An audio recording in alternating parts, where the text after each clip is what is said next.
आप सभी लोगों को मेरा नमस्कार। मैं doctor Deepak Sharma, Delhi homeopathic medical association का जनरल सेक्रेटरी आप लोगों का फिर से स्वागत करता हूं हमारे इस वेबिनार सीरीज में। जैसा कि हम लोग सुन पा रहे हैं कि लॉकडाउन की कुछ कंडीशन कुछ शहरों में बढ़ती जा रही हैं और शायद लॉकडाउन कंटिन्यू रहेगा। अगर लॉकडाउन कंटिन्यू रहा तो हमारे वेबिनार्स भी कंटिन्यू रहेंगे, जो पूरे लॉकडाउन के दौरान फ्री ऑफ कॉस्ट रहेंगे। जो लोग आज नए हैं, मैं उन लोगों को बता दूं कि दिल्ली होम्योपैथिक मेडिकल एसोसिएशन 1932 में डॉक्टर युद्धवीर सिंह सर द्वारा बनाई गई थी। डॉक्टर युद्धवीर सिंह सर का पोर्ट्रेट आप मेरे पीछे देख रहे हैं। ये दिल्ली के पहले हेल्थ मिनिस्टर थे, जिन्होंने नेहरू होम्योपैथिक मेडिकल कॉलेज और दिल्ली में बहुत सारी होम्योपैथिक डिस्पेंसरी भी फाउंडेड की थी। और वो अपने आप में एक बहुत अच्छे चरित्र के डॉक्टर रहे हैं और होम्योपैथी में उनका नाम है, डॉक्टर युद्धवीर सिंह सर का। दिल्ली होम्योपैथिक मेडिकल एसोसिएशन 1932 से लगातार सीएमई सेमिनार्स कैंप और बहुत सारी होम्योपैथी को लेकर के एक्टिविटी लगातार करती आई है। मैं दिल्ली होम्योपैथिक मेडिकल एसोसिएशन का जनरल सेक्रेटरी होने पर बहुत गर्व महसूस करता हूँ और आशा करता हूँ कि जो मैं आप सब लोगों को फैसिलिटी दे पा रहा हूँ दिल्ली होम्योपैथिक मेडिकल एसोसिएशन में, उन सब चीज़ों को आप एंजॉय कर रहे होगे।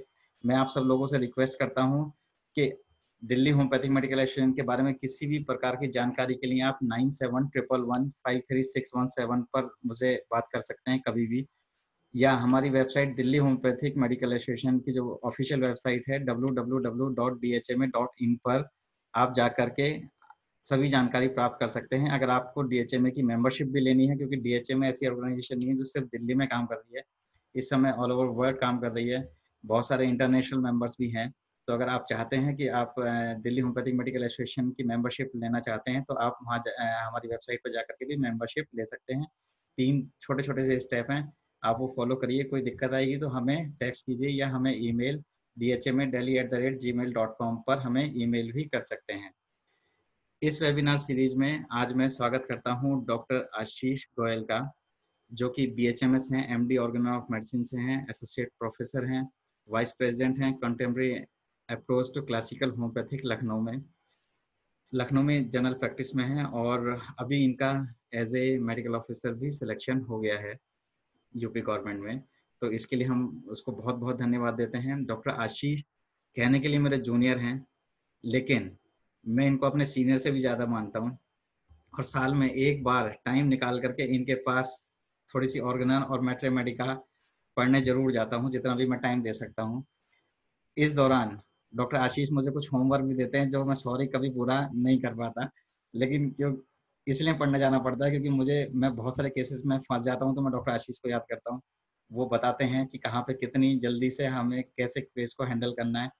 इसकी सबसे खास बात ये है डॉक्टर आशीष की कि ये ऑर्गेनल और मैथमेटिका दोनों के ही बहुत अच्छे मास्टर हैं। इनके साथ बहुत सारे स्टूडेंट एसोसिएट हैं और बहुत अच्छा पढ़ाते भी हैं। और आपने इनको कभी कोई बड़े प्लेटफॉर्म पे तो शायद ना देखा हो, लेकिन मैं चाहता हूँ कि ऐसे ही लोग बड़े प्लेटफॉर्म पर आने चाहिए। हमारी रिक्वेस्ट के बाद डॉक्टर आशीष आज हमारे साथ हैं, क्योंकि मैं इनको बहुत दिनों से रिक्वेस्ट कर रहा था कि आपका लेक्चर होना चाहिए। तो इसके लिए मैं बहुत बहुत धन्यवाद देता हूँ डॉक्टर आशीष को और बहुत बहुत स्वागत करता हूँ दिल्ली होम्योपैथिक मेडिकल एसोसिएशन की तरफ से।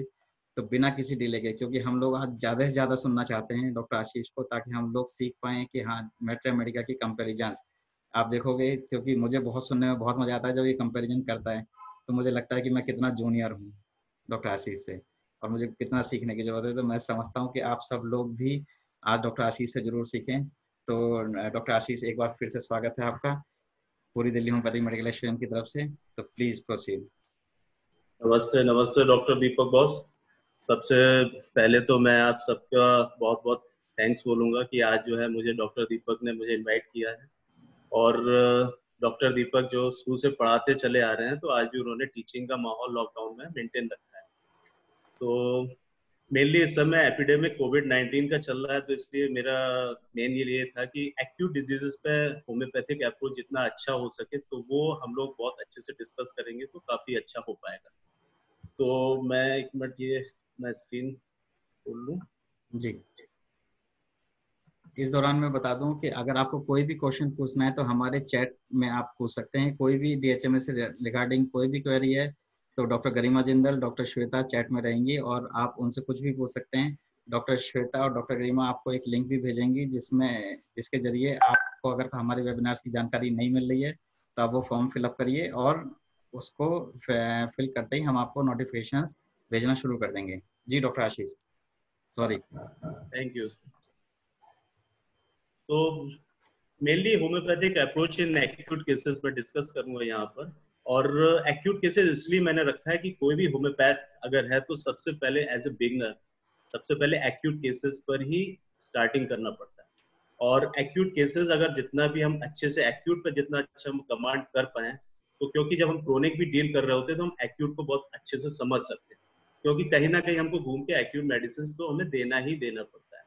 तो अगर ये हमारा अच्छा जितना कमांड होगा तो उतना ही हम क्रोनिक पेशेंट्स को भी ठीक करने में उतना ही हम अच्छे से अप्रोच कर पाएंगे। तो सबसे पहले मैंने रखा कि why we should treat acute disease. Doctor Ashish, इसको फुल स्क्रीन कर लेंगे तो बहुत अच्छा है। Okay okay. Doctor Yudhishthir Singh, बहुत बहुत स्वागत है।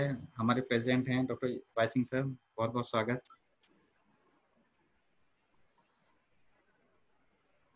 जी डॉक्टर आशीष शुरू करिए प्लीज। हाँ, तो सबसे पहला है कि why we should treat acute disease, हमको एक्यूट डिजीज क्यों ठीक करना चाहिए। तो बात ये आती है जैसे कि अगर हम ऑर्गन जब पढ़ते हैं तो डॉक्टर हैनीमैन ने भी इवन एक्यूट के बारे में अच्छे से डिस्क्राइब किया है। और एक्यूट डिजीजेस में कई चीजें होती हैं जो हमको ध्यान देने वाली होती है।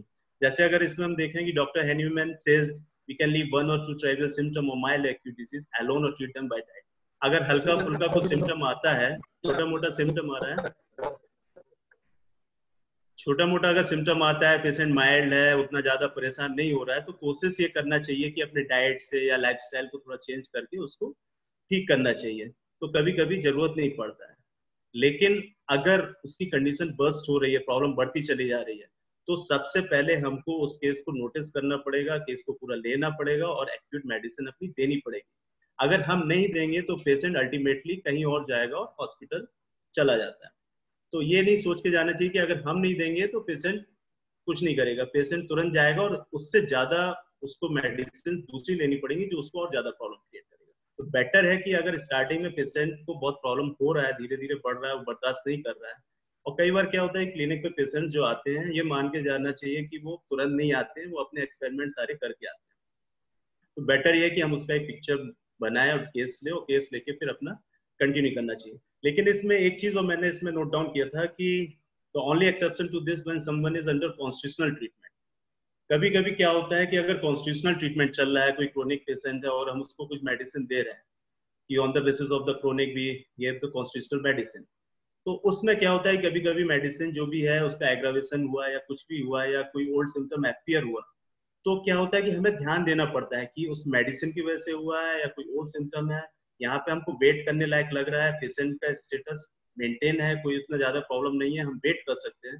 तो कोशिश करनी चाहिए कि थोड़ा वेट करें, हो सकता है कि वो सिम्टम अपने आप ही डिसअपियर हो जाए। लेकिन अगर वो सिम्टम डिसअपियर नहीं हो रहा है और प्रॉब्लम उसकी बढ़ती चली जा रही है, तो हमको सबसे पहले क्रोनिक को छोड़ के वापस उसी एक्यूट पे आना पड़ेगा कि मे बी पेशेंट बोल रहा है कि डायरिया बढ़ गया है, उसको वॉमिट हो रहा है, तो तुरंत हमको डायरिया से रिलेटेड उसका जो भी केस है, वॉमिटिंग का जो केस है, उसको तुरंत एक्यूट केस लेना पड़ेगा। और जो भी इंडिकेटेड मेडिसिन है, may be arsenic, phosphorus, sulphur, anything जो भी इंडिकेटेड है वो देना पड़ेगा। फिर उसके बाद उसका जो क्रोनिक चल रहा था फिर हम रीकेस टेकिंग करके आगे कंटिन्यू करते हैं। तो इसलिए ये चीज यहाँ ध्यान देने वाली होती है। अब बात आती है कि केस टेकिंग। सबसे पहले अगर हमें एक्यूट डील करना है या क्रोनिक केसेस देखना है तो मेन पार्ट होता है केस टेकिंग का।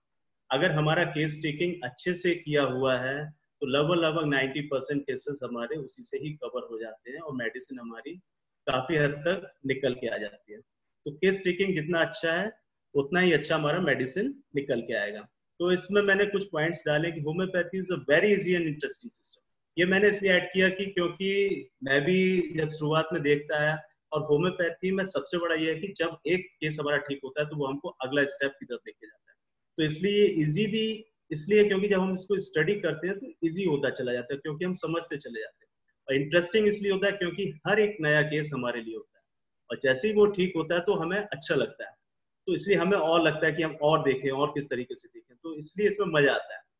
तो बट हमको क्या है कि we have to master few concepts. अगर हमने एक फ्रेम तैयार कर लिया है कि कुछ भी डिजीजेस हैं तो उसको किस तरीके से हमको अप्रोच करना है, क्योंकि इतना वास्ट सब्जेक्ट है, अगर हम उसको अगर एक फ्रेम तैयार नहीं करेंगे तो कभी भी हम एक टारगेट तक नहीं पहुंच सकते। तो whole idea of the case taking is to form an image of the disease to get a picture that can later be compared to the image of the remedies and suitable medicines found. When taking the case, we should follow the Dr. Hahnemann's method. मैंने कुछ अलग से नहीं पढ़ा है, ना कोई अलग से कोई मेथड है, सीधे सीधे डॉक्टर हैनीमैन का ऑर्गनोन जब हम पढ़ते हैं उतने सिंपल और इजी वे में डॉक्टर हैनीमैन ने लिखा है. अगर हम उसकी एक एक लाइन को बहुत आराम से पढ़ेंगे तो बहुत इससे इजी लाइन मैंने किसी बुक में कहीं नहीं देखी. इजी वे में सब उन्होंने एक्सप्लेन किया है. तो in acute condition we have to ask very few question to get our image. तो मेनली मेरा कॉन्सेप्ट है कि केस टेकिंग हमारा ऐसा होना चाहिए कि जो इमेज है उस मेडिसिन का और उस पेशेंट का इमेज एकदम क्लियर होके सामने आ जाना चाहिए. तो इसके लिए मैंने कुछ 4 स्टेप्स रखे हैं जिससे हम इसको कंप्लीट कर सकें. तो पहला स्टेप 1 है जो केस टेकिंग में 83 to 104 एफोरिज्म अगर ऑर्गनोन में पढ़ा होगा कि उसमें केस टेकिंग के बारे में बताया है. तो स्टेप 1 यूजली 83 और 84 में जो डॉक्टर हैनीमैन ने बताया कि doctor is the silent observer. जब पेशेंट हमारे पास आता है तो पेशेंट अपनी कंप्लेंट जब बता रहा है तो हमें उसकी चुपचाप ध्यान से बस नोट डाउन करते रहना चाहिए. पेशेंट बोला कि सर दर्द हो रहा है, खांसी आ रही है, जुकाम हो रहा है, बुखार हो रहा है, कंटिन्यू वो बोलता चला जा रहा है. वी शुड नोट डाउन, बीच में इंटरप्ट नहीं करना चाहिए, क्योंकि डॉक्टर हैनीमैन ने 84 एफरेज में लिखा है client every interruption breaks the train of thought of the narrator and all they said at first does not again occur to them in precisely the same manner. जो patient जो उसके thoughts हैं continuously चलता चला आ रहा है वो उस समय बोल रहा है, अगर ब्रेक कर दिया तो वो भूल जाता है. तो बेटर ये है कि पहले जो बोल रहा है उस जस्ट लाइक जैसे कि मैं जब पेशेंट देखता हूँ तो अगर पेशेंट आया कि दस्त हो रहा है, खांसी हो रही है, पेट दर्द हो रहा है, तो जैसे पेशेंट थोड़ा रुकता है तब भी मैं उससे एक क्वेश्चन और पूछता हूँ कि और कोई दिक्कत तो नहीं है. तो फिर वो सोचता है तो बोलता है कि हाँ थोड़ा बहुत फीवरिश भी लग रहा है, थोड़ा सा भूख कम हो गई है. तो ये सारा क्या होता है कि जो वो सोच रहा है आसपास जितना सारे सिम्टम निकल के आ गया. तो हम जब ये सारा पिक्चर निकलता है तब हमको अगले स्टेप पे जाना चाहिए. तो हमको स्टार्टिंग में पूरा कोशिश ये करना चाहिए कि पेशेंट जो बोल रहा है बोलने दो उसको, जितना भी बोल रहा है नोट डाउन, और उसी की लैंग्वेज में कोशिश करना चाहिए कि नोट करना चाहिए, क्योंकि आगे का जो केस का पार्ट है हमको उसी से ही आगे मेडिसिन निकालना इजी होता है. तो स्टेप 2 यूजली क्या है कि व्हेन दे हैव फिनिश्ड, जब लास्ट में जब मैं केस लेता हूँ तो पेशेंट बोलता जा रहा है, हम पूछते हैं कि और कोई दिक्कत, या पेशेंट बोलता है कि बस. तो जब हम बोलते हैं कि हाँ बस और कोई दिक्कत नहीं है, तो when they have finished the physician goes back to each symptom. तब सारे सिम्टम्स पे हम पीछे जाते हैं. पेशेंट बोला दस्त हो रहा था, पेट में दर्द हो रहा था, वॉमिट हो रहा था, सर दर्द हो रहा था, खांसी हो रहा था. तो फिर हमारा नेक्स्ट आता है कि अब उसका डिटेल हिस्ट्री लेना है कि सर दर्द हो रहा है तो सर दर्द कहाँ हो रहा है, कैसे हो रहा है, कब हुआ, किस वजह से हुआ. क्योंकि अगर सर दर्द हो रहा है और सर दर्द के लिए मैं कोई दवा दे दूं, जैसे सर दर्द हो रहा है तो सर दर्द में बेलाडोना, ऐसे नहीं, या फिर लैक्टोसिस कुछ भी दे दिया या ग्लोनाइन दे दिया, ऐसे नहीं. सर दर्द हो रहा है अगर हम रिपर्टरी में जाएंगे, सर दर्द में खोलेंगे तो लगभग 400-500 मेडिसिन. हेड पेन में अगर हम जाएंगे, हेड पेन जनरल में 400-500 मेडिसिन. तो क्यों ग्लोनाइन, हम कोई भी मेडिसिन दे दें उठा के, ऐसा नहीं है. तो हमको क्या करना होता है कि फिर 86 एवरेज में अगर हम पढ़ते हैं तो डॉक्टर हैरीमैन ने क्लियरली लिखा, once the patient has said what he has to say, we try to get more details, asking questions such as what caused his problem, what things make it worse, better, time, location, sensation. कि sir दर्द हुआ तो sir दर्द किस वजह से हुआ, cause find out करिए. क्या है, कोई टेंशन है, कोई फैमिली स्ट्रेस है, कोई ऑफिशियल स्ट्रेस है, कुछ रीजन, कुछ ना कुछ किस वजह से सर दर्द है, या कुछ नहीं है, देन गोज टू अनदर कि किस वजह से बढ़ रहा है, सोने से बढ़ रहा है, घट रहा है. तो एग्रावेशन, एम्लोरेशन, टाइम, कोई पर्टिकुलर टाइम में उसने बोला कि हाँ रात को 3 बजे ही होता है. सेंसेशन, कुछ पट रहा है, बस्टिंग सेंसेशन हो रहा है. तो इस तरीके से हमारे पास कुछ एक पिक्चर आने लगता है कि अच्छा 3 बजे होता है, बस्टिंग सेंसेशन है, राइट साइड में ही हो रहा है, तो मे बी सैंग्यूनेरिया है, सैलिसिया है. फिर हम एक ग्रुप ऑफ मेडिसिन की तरफ जाने लगते हैं. तो बेटर ये है कि हमें उसका जब वो केस हो तो उसका पूरा हमें हिस्ट्री लेना चाहिए. एक्यूट केसेस के लिए खासतौर से ये पॉइंट्स सामने आ जाते हैं. जब हम 86 को देखते हैं कि what cause was better time, तो फिर ये पॉइंट्स हमारे इस तरीके से आ जाते हैं. तो एक्यूट केसेस के लिए ये कुछ 10 पॉइंट जो होते हैं ये हमें एक फ्रेम बना के तैयार करता है. Cause, change in weather, mode of onset, location, sensation, character, modalities, aggravation, amelioration, and then time, accompanying. Accompanying के लिए मैं आगे भी आऊंगा, जो थर्ड स्टेप है. तो ये हमें 9 पॉइंट्स में यहाँ से मिले. थर्ड स्टेप जो होता है फिर उसमें डॉक्टर हैनीमैन ने बोला है कि फिर हमारा जो 10th वाला पॉइंट है एक्कम्पनिंग सिम्टम. कि उसमें physician observes the mental state of the patient and at the same time try to bring out the general such as thirst. अब क्या होता है कि बाकी पर्टिकुलर्स तो आ गए उसके, बट उस समय पर मेंटल स्टेट उसका कैसा है, चेंज्ड मेंटल स्टेट, कि पेशेंट माइल्ड है, इरिटेबल है, किस तरीके का आ रहा है, या उसके जनरल्स चेंज हो गए हैं कि नॉर्मली उसको प्यास नहीं लगता था बट प्यास ज्यादा लगने लगी है, भूख नहीं लग रही है, तो ये चेंजेस आ गए यहाँ पे। बहुत चिड़चिड़ा रहा है, नॉर्मली चिड़चिड़ाता नहीं है, गुस्सा ज्यादा नहीं होता, बट चिड़चिड़ाहट ज्यादा हो रही है। तो ये जो चेंजेस होते हैं नॉर्मल जनरल्स नहीं पूछने चाहिए, क्योंकि नॉर्मल जनरल्स वो हमारा क्रोनिक अप्रोच होता है कि hot, chilly, desire, aversion, sleep, dreams, ये सब क्रोनिक अप्रोच होता है।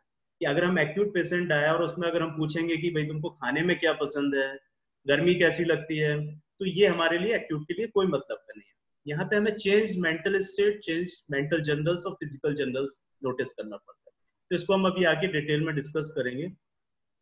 और लास्ट स्टेप 4, जब हमारा स्टेप 1 साइलेंटली हम जब नोटिस कर लिया, सेकंड में हमने उसकी हिस्ट्री ले ली, थर्ड में हमने उसका मेंटल जनरल्स ले लिया, देन स्टेप 4 में हमारे पास एक ग्रुप ऑफ मेडिसिन आ जाता है। Select is remedy brought down the choice to 2 और 3 मेडिसिन। तब हमारे पास एक ग्रुप ऑफ मेडिसिन आ जाता है कि 2-3 मेडिसिन आ गए। तो ये जो स्टेप 4 है, इसमें हमारा काम होता है कि direct question in step 1 to 3 of case taking नहीं लेते हैं, लेकिन इसमें हम डायरेक्ट क्वेश्चन पूछते हैं कि जैसे हमारे पास ब्रायनिया आ गया, जल्सीमियम आ गया, पल्सटिला आ गया, हमने केस को रिपर्टराइज किया और हमारे पास ये मेडिसिन आ गया। तो अब हमारे पास ऑप्शन है कि अब केस कंप्लीट हो गया, अब हम कंफर्म करें कि कौन सा मेडिसिन है इस पेशेंट का। तो वहां ये डायरेक्ट क्वेश्चन पूछना चाहिए, क्योंकि कुछ लोग बोलते हैं कि डायरेक्ट क्वेश्चन नहीं किया जाता होम्योपैथी, बट ऐसा कुछ नहीं। पहले हमें स्टार्टिंग में साइलेंटली नोटिस करना है, फिर हिस्ट्री लेना है, सारा पेशेंट से पूछ लिया, रिपर्टराइजेशन कर लिया, at last we have to finalise the medicine, medicine finalise करना है। तो हमको डायरेक्ट क्वेश्चन पूछना पड़ता है, जो 89 एफरेज में डॉक्टर हैनीमैन ने बोला। इसमें इन्होंने बोला the physician is at liberty and obliged if he feels has not yet gained all the information he needs to ask more precise, more special questions. तो अब वो अपने तरफ से कुछ जो भी उस मेडिसिन से रिलेटेड है क्वेश्चंस पूछ सकता है। तो ये हमारे 4 स्टेप्स से जो केस टेकिंग में हेल्प करते हैं। तो हमारे पास पॉइंट्स आ रहा है। अब बात आते हैं कि एक्यूट डिजीजेस कितने तरीके की होती हैं, तो ये भी हम एक क्लियर कर लें इस चीज को। तो डॉक्टर हैनीमैन डिवाइडेड और make the group of these acute diseases under the 3 groups, individualistic groups, sporadic और एपिडेमिक। तो ऑर्गेनॉन में जब हम 73 एफोरिन पढ़ते हैं तो उसमें उन्होंने क्लियरली लिखा है कि इंडिविजुअलिस्टिक होता है, स्पोरेडिक होता है और एपिडेमिक। तो अब हम आते हैं इंडिविजुअलिस्टिक। इंडिविजुअलिस्टिक क्या है? Individualistic means related to a particular person, कि कोई एपिडेमिक, कहीं कोई बीमारी नहीं फैली हुई है, कोई वेदर से रिलेशन नहीं है, बट पर्टिकुलरली एक आदमी आया है, उसी से रिलेटेड कंप्लेन है। तो these are the condition that affect one particular person.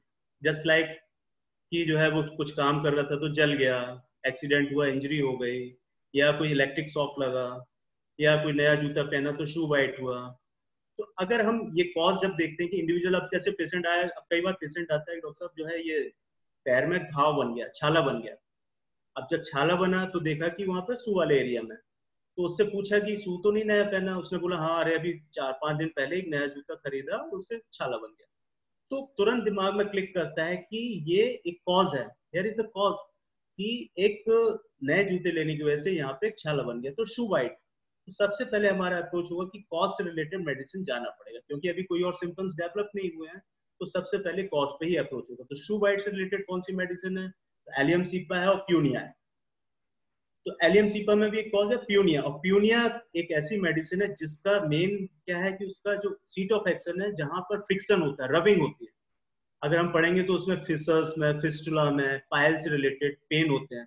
तो वहां पे क्या होता है कि स्टूल जब पास करता है तो वो एरिया रब करता है, तो उसकी वजह से उसको पेन होता है। इसलिए वहां पे क्या है कि उसको पेन की कंडीशन में प्यूनिया मेडिसिन मार्क करते हैं। शू वाइट भी सेम थिंग है, शू पहनना, बार बार उसको ढीला ऊपर नीचे करता है, तो वहां पे रबिंग होती है। तो due to the frictional injury प्यूनिया इज द मेन मेडिसिन।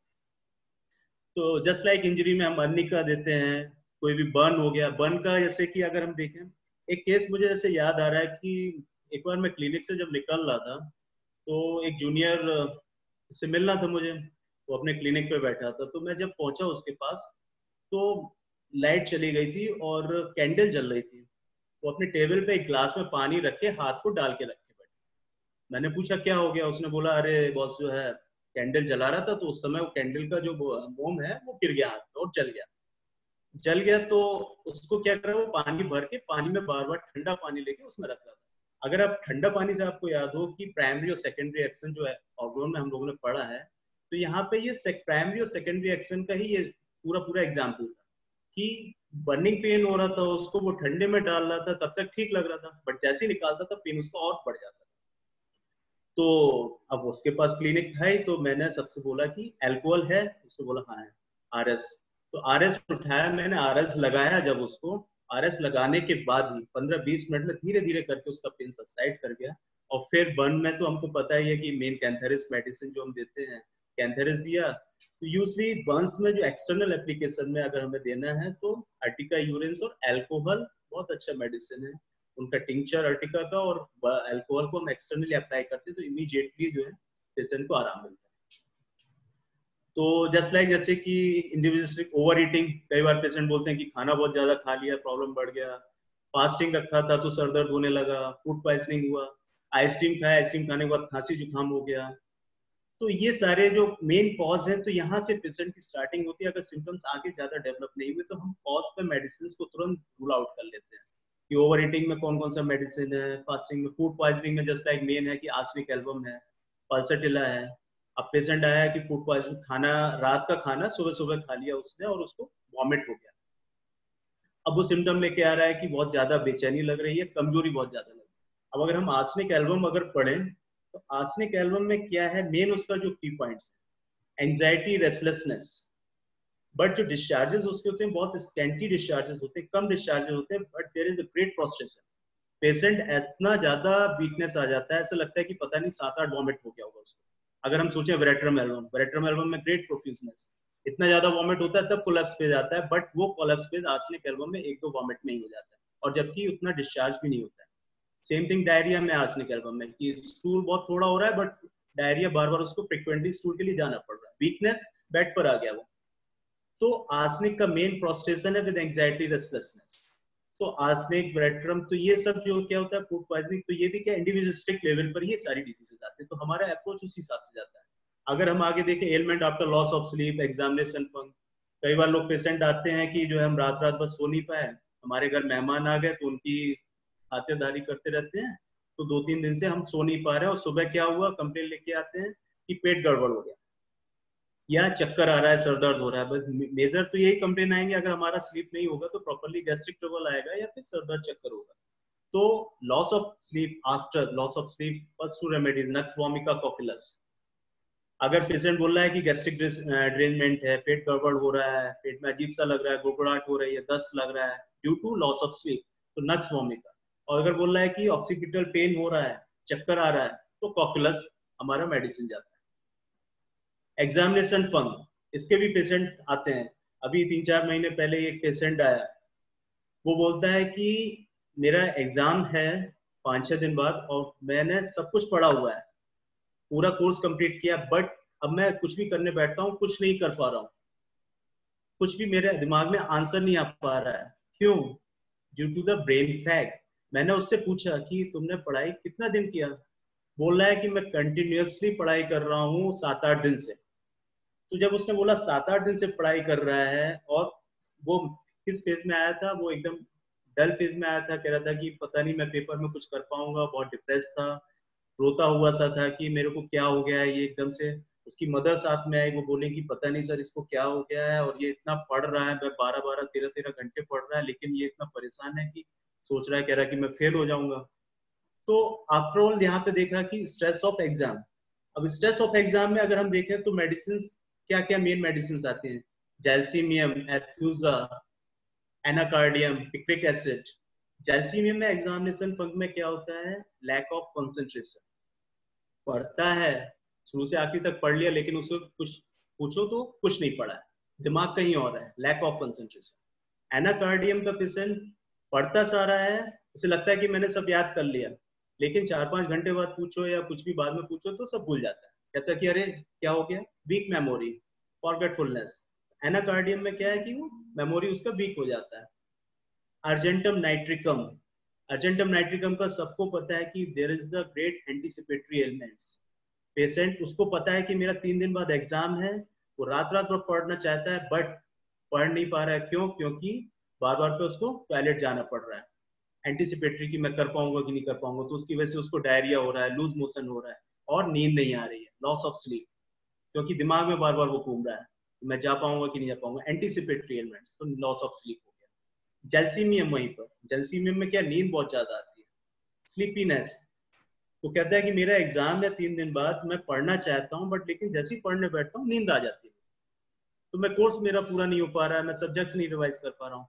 तो मेनली मेरा यहाँ कहने का मतलब है कि कॉज पर अगर हम जाते हैं तो कॉज से ही हमारा मेडिसिन तुरंत एक ग्रुप ऑफ मेडिसिन आता है और फिर हम उसको रूल आउट करते हैं। तो जस्ट लाइक आगे डिसअपॉइंटेड लव है, बिजनेस लॉस है, सप्रेस्ड एंगर है। सप्रेस्ड एंगर में जैसे स्टेप है, कई बार कुछ लोग होते हैं कि जो सीनियर होता है अपना जूनियर के कलीग्स के आसपास उसकी इंसल्ट हो जाती है। तो कई बार पेशेंट आता है, बोलता है डॉक्टर साहब मेरा सर दर्द हो रहा है, तो चक्कर सा लग रहा है, तो हमने बीपी चेक किया, पूछा, बीपी उसका सूटअप, बीपी बढ़ा हुआ है, उससे पूछा कि क्या हो गया, उसने बोला है कि जो है मेरे सीनियर मिले थे और मेरे फ्रेंड्स थे 4-5 और उन्होंने मेरी क्लास लगा दी और इतना बुरा वाला बोला कि मैं उनको कुछ बोल नहीं पाया। मैं बोलना चाहता था बट नहीं बोल पाया, सप्रेस्ड एंगर। तो वहां पे मेन कॉज आया सप्रेस्ड एंगर, स्टेप दिया उसको, पेशेंट ठीक। तो मेनली क्या है कि हमें कॉज, इंडिविजुअलिस्टिक में कॉज यहाँ पे ध्यान देना पड़ता है कि अगर सिम्टम उतने डेवलप नहीं हुए हैं तो कॉज क्या था, उस पर एक ग्रुप ऑफ मेडिसिन आता है, फिर हम एक आगे की तरफ कंपेरिजन करके जाते हैं। So all these affect one individual at a time. When dealing with individualistic cases, must tackle the cause before anything else. तो cause हमारा यहाँ पे क्लियर हुआ। नेक्स्ट है स्पोरेडिक डिजीजेस। स्पोरेडिक डिजीजेस में मेनली क्या है, there usually related to atmospheric changes. जैसे जैसे वेदर चेंज होता है, hot days cold night, summer से विंटर आता है, रेनी वेदर आता है, रेनी से विंटर की तरफ आते हैं, तो इस तरीके से वेदर चेंज होता रहता है, तो हमारा एक ग्रुप ऑफ मेडिसिन चेंज होता है। तो इसके लिए मेन तरीका यही होता है कि हमको जैसे लगता है कि जब मौसम बदल रहा है तो हमको रिपर्टराइज करके, और ग्रुप ऑफ पेशेंट जब आते हैं तो तुरंत उस मौसम से रिलेटेड जो जो मेडिसिन उनको तुरंत निकाल लेना चाहिए। तो पेशेंट जब ग्रुप ऑफ सिम्टम्स लेके आता है तो तुरंत हमें मेडिसिन इजिली दिखाई देता है। जस्ट लाइक अगर हम देखें कि days are warm and nights are cold, जैसे कि जब सर्दी से हम गर्मी आते हैं तो तुरंत ब्रायनिया, डलकामारा, या गर्मी से सर्दी की तरफ जाते हैं तो ब्रायनिया, डलकामारा, क्योंकि डेज हॉट, दिन में गर्मी होता है, रात में ठंडी होने लगती है, तो ये मेडिसिन दिखाई देते हैं। तो यहाँ पे चेंज ऑफ वेदर से रिलेटेड जो मेडिसिन होती है, तो ये हमारा पार्ट होता है केस टेकिंग में कि हमारे दिमाग में रहना चाहिए। पेशेंट नहीं बताएगा कि मौसम बदल गया तो इसलिए आप मुझे ये दवा दी, हमारे दिमाग में पेशेंट तो अपनी कंप्लेन लेके आएगा कि डॉक्टर साहब बुखार लग रही है, दस्त हो गया। अब जैसे डलका मारा, पेशेंट अब डलका मारा का मेन कॉज ही है, अगर हम उसको जब डलका मारा को पढ़ेंगे, कोई उसमें उसके कोई पिक्यूलियर सिम्टम्स नहीं है, उसमें डायरिया भी है, अर्टिकेरिया भी है, जॉइंट पेन्स भी हैं, स्किन इरप्शंस भी हैं, बट मेन मॉडलिटी क्या है, change of weather, exposure to cold, aggravation, exposure to cold और aggravation from change of weather. तो मेन डलका मारा का वेदर, तो कई बार पेशेंट आता है बोलता डॉक्टर है। आशीष, मुझे मुझे लग रहा है कि इस समय जो पूरे इंडिया में वेदर है वो इसी स्ट्रीम पे है, खासकर नॉर्दर्न इंडिया में तो। और जो मेरे एक्सपीरियंस है उसके हिसाब से भी डलका मारा और ब्राइनिया इस समय हम लोग सबसे ज़्यादा यूज़ कर रहे हैं। बिल्कुल। तो मैं रिक्वेस्ट करता हूँ कि आप डलका मारा और ब्राइनिया पे थोड़ा अच्छा सा एसेंस बताइए। अच्छा अच्छा। जी।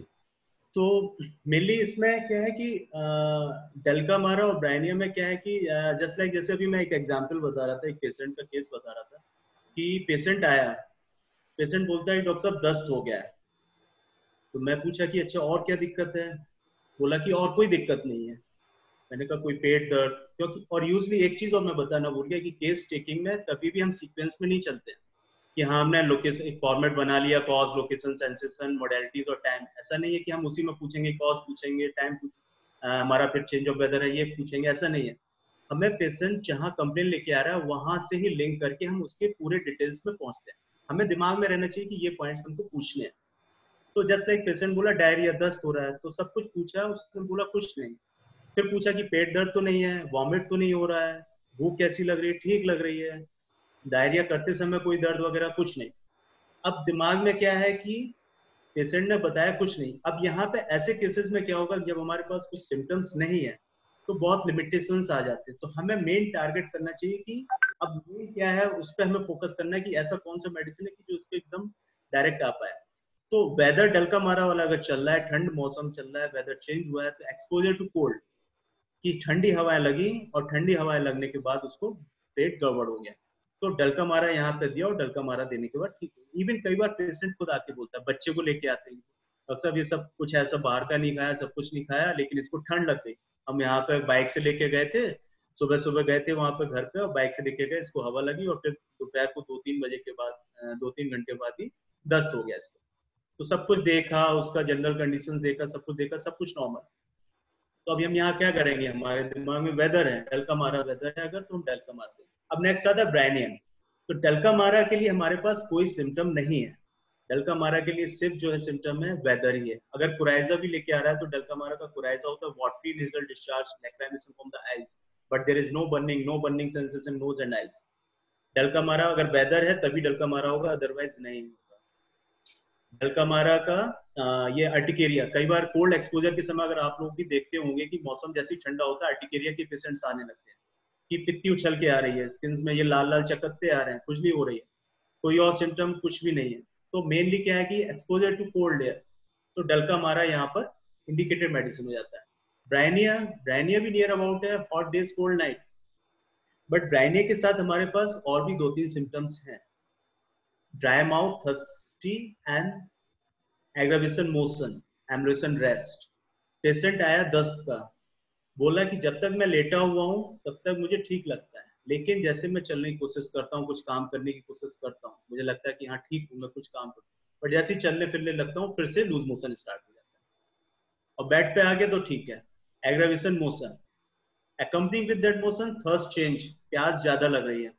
लेकिन इसमें ब्रायनिया में एक चीज नोटिस करने वाली बात है कि ब्रायनिया में भी ड्राई माउथ थर्स्टलेस होता है। कई बार पेशेंट बताता है कि मौसम यही है लेकिन प्यास नहीं लग रही होती, तब भी हमको ब्रायनिया एक बार नोटिस करना पड़ता है। दूसरा जैसे कि ब्रायनिया में क्या है कि एग्रावेशन मोडेलिटी और एग्रावेशन प्रेशर, इसका जो पेन होता है, एब्डोमिनल पेन है, अगर अपेंडिसाइटिस के केसेस आते हैं कई बार, पेन राइट इसमें एब्डोमेन में पेन लेके आते हैं, कहते हैं कि जो पेन हो रहा है, सीवियर पेन हो रहा है, वॉमिट हो रहा है, सब कुछ हो रहा है, फीवरिश लग रहा है, तो प्रेशर से रिलीफ मिल रहा है। तो मेनली यहाँ पर क्या है कि ब्रायनिया ही फर्स्ट इंडिकेटेड मेडिसिन। या अपेंडिसाइटिस में अगर हमें सोचना है तो ब्रायनिया है, फॉस्फोरस है, आयरिस वर्सिकुलर आयरिस टेनेक्स है, ये मेन दवाइयां हैं जो इसके लिए अपेंडिसाइटिस में यूज होती है। तो ब्रायनिया के लिए हमारे पास एक ग्रुप ऑफ सिम्टम्स है, thirst increase for large quantity of water, aggravation motion. अगर ये 2 सिम्टम्स नहीं है तो फिर ब्रायनिया हमारे लिए कम होता है। दूसरी चीज होता है कि कई बार पेशेंट बोलता है बुखार हो रहा है।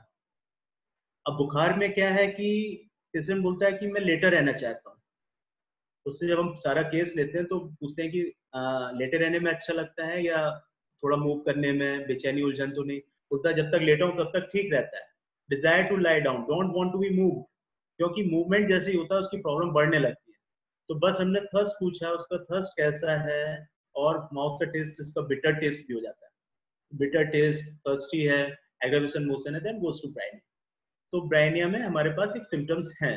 और दूसरा इसका dryness of mucous membrane, seat of action इसका म्यूकस मेम्ब्रेन होता है, जहाँ पे ड्राइनेस हो जाता है, जिसकी वजह से चेस्ट में स्टिचिंग पेन होने लगते हैं। कई बार पेशेंट चेस्ट पेन लेके आता है कि सांस लेने में पेन हो रहा है, स्टिचिंग पेन भी एक इसका मेन कैरेक्टर है ब्रायनिया का। गर्मी में, सर्दी में, कि गर्मी ऐसे इस समय, अब गर्मी का मौसम थोड़ा बहुत है, कोल्ड ड्रिंक ठंडा ये सब यूज कर रहे हैं, तो उसके बाद में जुकाम स्टार्ट हो रहा है, सर दर्द स्टार्ट हो रहा है, तो सबसे पहले हम ब्रायनिया सोचेंगे। इसके लिए एक और मैं बता दूं कि इस वेदर में मैंने एक लिखा है, if it is dry warm एंटिम्प्रूव बेल ब्राई कार्बोवेज।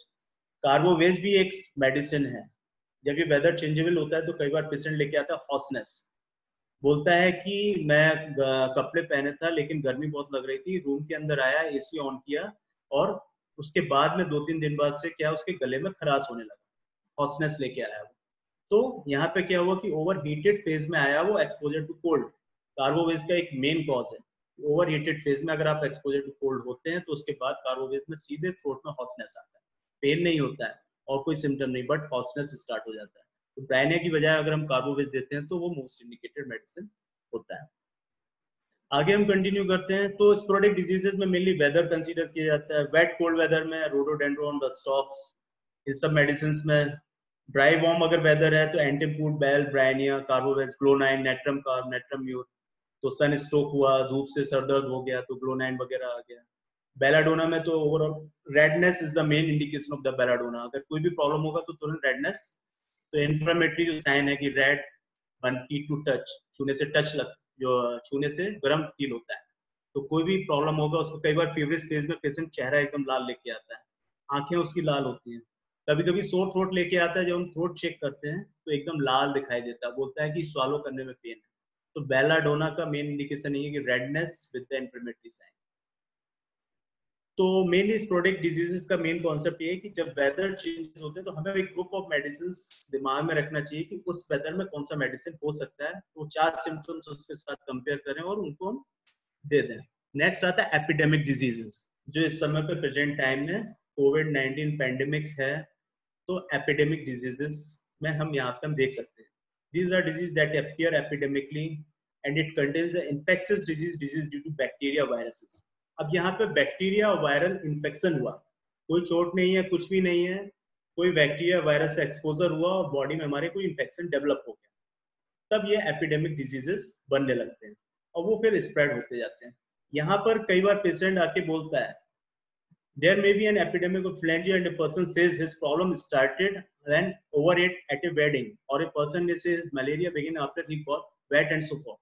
पेशेंट बोलता है मैं रात को शादी में गया था, खाना बहुत ज्यादा खाया, उसकी वजह से मेरे को स्टार्ट हो गया, इन्फ्लुएंजा वाले सिम्टम स्टार्ट हो गए। लेकिन नहीं, वो उसको वायरल इन्फेक्शन हुआ है तो उस समय नहीं पता चलेगा। लेकिन हमारे दिमाग में रहना चाहिए कि जो समय वायरल फैला हुआ है तो उसके क्या मेन सिम्टम्स हैं। तो इसलिए डॉक्टर दीपक की मुझे एक बात अच्छी लगती है कि जब भी कॉलेज टाइम में थे तो वो हमेशा बोलते थे कि एनाटॉमी और फिजियोलॉजी आपका एकदम क्लियर होना चाहिए, क्लिनिकल क्लियर होना चाहिए और पैथोलॉजी क्लियर होना चाहिए और मटेरियल प्रैक्टिस ऑफ मेडिसिन जब ये क्लियर है, डिजीज डायग्नोसिस अगर आपकी क्लियर है, तब आपकी अप्रोच उतनी स्ट्रांग हो जाती है। अब पता चला कि आपके सामने पेशेंट टाइफाइड का बैठा है और आप बस नॉर्मली ऐसे क्वेश्चंस पूछते पूछते मेडिसिन दे रहे हैं, तो वो हो सकता है कि मे बी आप पूछते पूछते चले जाएंगे। लेकिन अगर आपने डायग्नोसिस क्लियर बन लिया कि ये टाइफाइड है, टाइफाइड का फीवर है, fever step wise staircase fever बढ़ रहा है, धीरे धीरे बढ़ रहा है, तो ये टाइफाइड वाला फीवर है, सिम्टम टाइफाइड के आ रहा है, तो तुरंत हमारा एक मेडिसिन का ग्रुप होता है कि जिसमें टाइफाइड से रिलेटेड सिम्टम्स होते हैं, तुरंत हम उनको पकड़ते हैं। जैसे लाइक कि आर्निका है, बैप्टिसिया है, रस्टॉक्स है, ब्रायनिया है, तो तुरंत उस ग्रुप में जाते हैं। फिर उससे हम पिक्यूलियर सिम्टम्स उस मेडिसिन के डिफरेंशिएट करके तुरंत मेडिसिन तक पहुंच सकते हैं। और अगर हमारा डिजीज डायग्नोसिस नहीं है तो हम वो ग्रुप ऑफ मेडिसिन तक नहीं पहुंच पाते, क्योंकि सबसे बड़ा होम्योपैथी का प्लस पॉइंट ये है कि इसमें हर डिजीज से रिलेटेड सिम्टम्स हैं। हमारे साथ प्लस पॉइंट ये कि उसके हमें पिक्यूलियर सिम्टम्स डिफरेंशिएट करने हैं, पहचानना है कि ये जो है टाइफाइड में, इसमें हमें आर्निका क्यों देना है और ब्रायनिया क्यों देना है, वो डिफरेंस हमें फाइंड आउट करना है। तो मेनली इसमें इसका तरीका यही होता है कि जब वो एपिडेमिक फैला हुआ है, जब हमारे पास सिम्टम्स आने लगते हैं, पेशेंट्स आते हैं, जैसे अभी मैं बताऊं कि अभी 10-12 दिन पेशेंट पहले जो है लॉकडाउन के स्टार्ट ही हुआ था, उस समय पेशेंट सोर थ्रोट के साथ बहुत आ रहे थे। पेशेंट बोल रहा था कि गले में बहुत दर्द हो रहा है, चोकिंग लगता है और कुछ भी निगलने खाने में दिक्कत हो रही है। रिपर्टराइज किया और पेशेंट बोलता है रात में दिक्कत बढ़ती है और सांस लेने में भी थोड़ा बहुत दिक्कत हो रही है क्योंकि चोक हो रहा है। तो रिपर्टराइज करने में थोड़ा बहुत लैकेसिस लग रहा था। तो लैकेसिस का सोर थ्रोट अगर हम डिफरेंशिएट करेंगे तो तुरंत हम पूछते हैं कि लैकेसिस में एग्रावेशन फ्रॉम वार्म है, amelioration from heat, sorry amelioration from cold, गर्म से प्रॉब्लम बढ़ता है, ठंडे से आराम मिलता है, टाइट इंटॉलरेंस है। तो चोकिंग है तो टाइट से उसको दिक्कत हो रही थी, गर्म ठंडा पूछा तो किसी में ठंडे से आराम है, कुछ पेशेंट्स बता रहे थे कि ठंडा गर्म कुछ नहीं है। लेकिन जब एक ग्रुप ऑफ पेशेंट्स दिखाई देने लगा तो लगा कि लैकेसिस दिया पेशेंट। यूजली क्या होता है एक्यूट में, अगर हम पेशेंट्स का फॉलोअप फोन से हम पता कर लें कि आप तुरंत कल हमको बताइए कैसा है, या उसको कल बुला सकते हैं, परसों बुला सकते हैं। अगर फॉलो अप तुरंत देंगे तो आपको पता चलेगा कि मेडिसिन आपका सही था या नहीं था, क्योंकि जो वेल इंडिकेटेड मेडिसिन होता है उसका रिजल्ट विद इन 24 आवर्स तुरंत दिखाई देता है और ही जल्दी दिखाई देता है, पेशेंट फील्स कंफर्टेबल। तो मेडिसिन हमें ज्यादा वेट नहीं कराता है। तो जो गलत धारणा है कि मेडिसिन होम्योपैथी धीरे धीरे करती है, मेडिसिन नहीं धीरे धीरे करती है, होम्योपैथी जल्दी काम करता है, डिपेंड्स ऑन द केसेस, किस तरीके का केसेस आ रहा है। तो मेनली यहाँ पर तो सोर थ्रोट के लेके आ रहे थे, कुछ पेशेंट्स से राइट साइडेड थ्रोट पेन लेके आ रहे थे, तो उसमें राइट साइडेड में सेंक्रेस भी मेडिसिन आ रहा था। पेशेंट से पूछा कि अब राइट साइडेड सोर थ्रोट में लाइकोपोडियम भी है, सेंक्रिस भी है, फाइटोलक्का भी है, बेलाडोना भी, बहुत सारी मेडिसिन है, लेकिन उसका पिक्यूलियर सिम्टम ये था कि right sided throat pain with the stitching pain, चुभने वाला दर्द होता है और गर्म से आराम मिलता है, ये मेन सेंक्रिस का सिम्टम है। तो वहां पे कुछ पेशेंट्स को सेंक्रिस, जब बोला राइट साइडेड पेन लेके आ रहा है तो उसको सेंक्रिस देते थे तो वो ठीक होता था, पूरा गला लेके आ रहा है तो लैक्टेसिस, या लेफ्ट साइड लेके आ रहा है तो देन लैक्टेसिस देते थे। तो ओवरऑल जो सोर थ्रोट के साथ इस समय आ रहे थे, काफी पेशेंट्स कवर हो रहे थे। तो मेनली इस कॉन्सेप्ट ये होता है कि ग्रुप ऑफ पेशेंट्स को देख के हमें रिपर्टाइज करके 4-5 ग्रुप ऑफ मेडिसिन निकालना चाहिए, फिर उनको कंफर्म करना चाहिए। तो मैंने एक एग्जांपल दिया, after repertorisation work we realise that medicine for this epidemic may be puls, gelsemium, arsenic album, phosphorus और मर्क। तो अब जैसे ये 4 मेडिसिन आए तो पल्स के लिए हमें तुरंत इजी है। पल्स में मेन क्या है, मॉडलिटी है, aggravation in the close room, warm room, खुली हवा अच्छी लगती है। फीवर लेके आएगा पल्स, पल्स में एक्सेप्शनल कंडीशन है, जनरली पल्स क्रोनिक के लिए हॉट होती है, बट इन एक्यूट पल्स में there is the chilliness, fever के समय चिलीनेस होता है, फीवर के समय बहुत ठंड लगती है, उसको सीवियर ठंड लगती है, थर्स्टलेसनेस, तो थर्स्टलेसनेस हो, चिलीनेस हो तो पल्स फर्स्ट मेडिसिन होता है। और अगर उसको कमरे के अंदर उलझन होता है, वो सोचता है कि खिड़की खुली हो, थोड़ी हवा है, तो पल्स तो वेल इंडिकेटेड मेडिसिन। कभी कभी इसका टेस्ट भी बिटर हो जाता है, बैड टेस्ट हो जाता है। जैल्सीमियम में भी थर्स्टलेस है, ड्राइनेस है, पल्स में भी है, बट पल्स में मॉडलिटी है एग्रावेशन वार्म रूम की, जल्स में नहीं है। जैल्सीमियम में चिलीनेस होगा, मॉडलिटी से कोई फर्क नहीं है, वो बिस्तर में लेटा रहेगा, गर्म ठंडे से कोई फर्क नहीं पड़ेगा। डलनेस जैल्सीमियम में बहुत ज्यादा आ जाती है, क्योंकि जैल्सीमियम में क्या है कि स्लीपीनेस, मेन इंडिकेशन इसका स्लीपीनेस, स्लोनेस, जो जिसको हम पढ़ते हैं, थर्स्टलेसनेस, चिलीनेस एंड स्लीपीनेस। तो जैल्सीमियम का पेशेंट एकदम डल फेज में चला जाता है। आर्सेनिक एंग्जियस रेस्टलेसनेस होता है। फास्फोरस का मेन एक्यूट जो भी होगा, फास्फोरस का मेन एक्यूट कंडीशन में Dzire for cold water, patient में कोई उतना दिक्कत नहीं दिखाई देगा, लेकिन ठंडा पीने का बहुत मन करेगा उसको। और फिर फास्फोरस के जितने भी एक्यूट कंप्लेंट है, डायरिया है, कफ है, फीवर है, वॉमिटिंग है, सब में उसको ठंडा पीने का एक्स्ट्रा क्रेविंग होती है, ठंडा ठंडा पीना उसको बहुत अच्छा लगता है। Even cough aggravated from cold but desire for cold, acute में उसको फास्फोरस में कोल्ड से बहुत अच्छा लगता है। मक्सॉल वी ऑल नो दैट सैलाइवेशन उसमें बढ़ जाता है, सैलाइवेशन है नाइट में एग्रेवेशन, और मक्सॉल में भी फीवर में ग्रेट चिलीनेस, क्रीपिंग चिलीनेस होता है, एकदम ठिठुरता है। तो ये इस तरीके से हम डिफरेंशिएट करके मेडिसिन को दे देते हैं। तो फाइनली जो है, मैं अब मेन इस पे आता हूँ कि जो एक्यूट केस के जो पॉइंट्स हैं, अगर हम ये 10 पॉइंट्स दिमाग में रखें, और जरूरी नहीं कि सीक्वेंस में होना चाहिए, मैंने पहले बताया कि पेशेंट जहां से स्टार्ट करे अपने पॉइंट्स को हम फिल करते चले जाएं। और इसमें मेन चीज है कि जरूरी नहीं कि सारे पॉइंट्स होने चाहिए, लेकिन हमारे पास अगर 4 पॉइंट्स भी आ गए उस मेडिसिन के, तो भी हमारे लिए, जस्ट लाइक डल्कामारा अगर हम देखें, तो डल्कामारा के लिए changes in weather is the most important symptom. अगर चेंजेस इन वेदर नहीं होगा तो डल्कामारा कहीं से भी नहीं होगा, जबकि उसमें अर्टिकेरिया भी है, कोराइजा भी है, डायरिया भी है, आर्थराइटिस कंप्लेंट्स भी बढ़ जाते हैं उसमें। लेकिन अगर चेंजेस इन वेदर हटा देंगे तो डल्कामारा नहीं हो। तो इसलिए जरूरी नहीं सारे पॉइंट्स हो, बट उस मेडिसिन के 4-5 सिम्टम्स उसमें इंडिकेशंस दिखाई देने चाहिए। तो ये सारे पॉइंट्स हमारे लिए एक्यूट के लिए सफिशिएंट है, और इसी में हमारी पिक्चर लगभग क्लियर हो जाती है। अब मैं एक एक पॉइंट को थोड़ा सा डिटेल में डिस्क्राइब करूंगा जिससे क्लियर हो जाए। टाइम बता दिएगा डॉक्टर बॉस, अगर टाइम को दिक्कत है तो।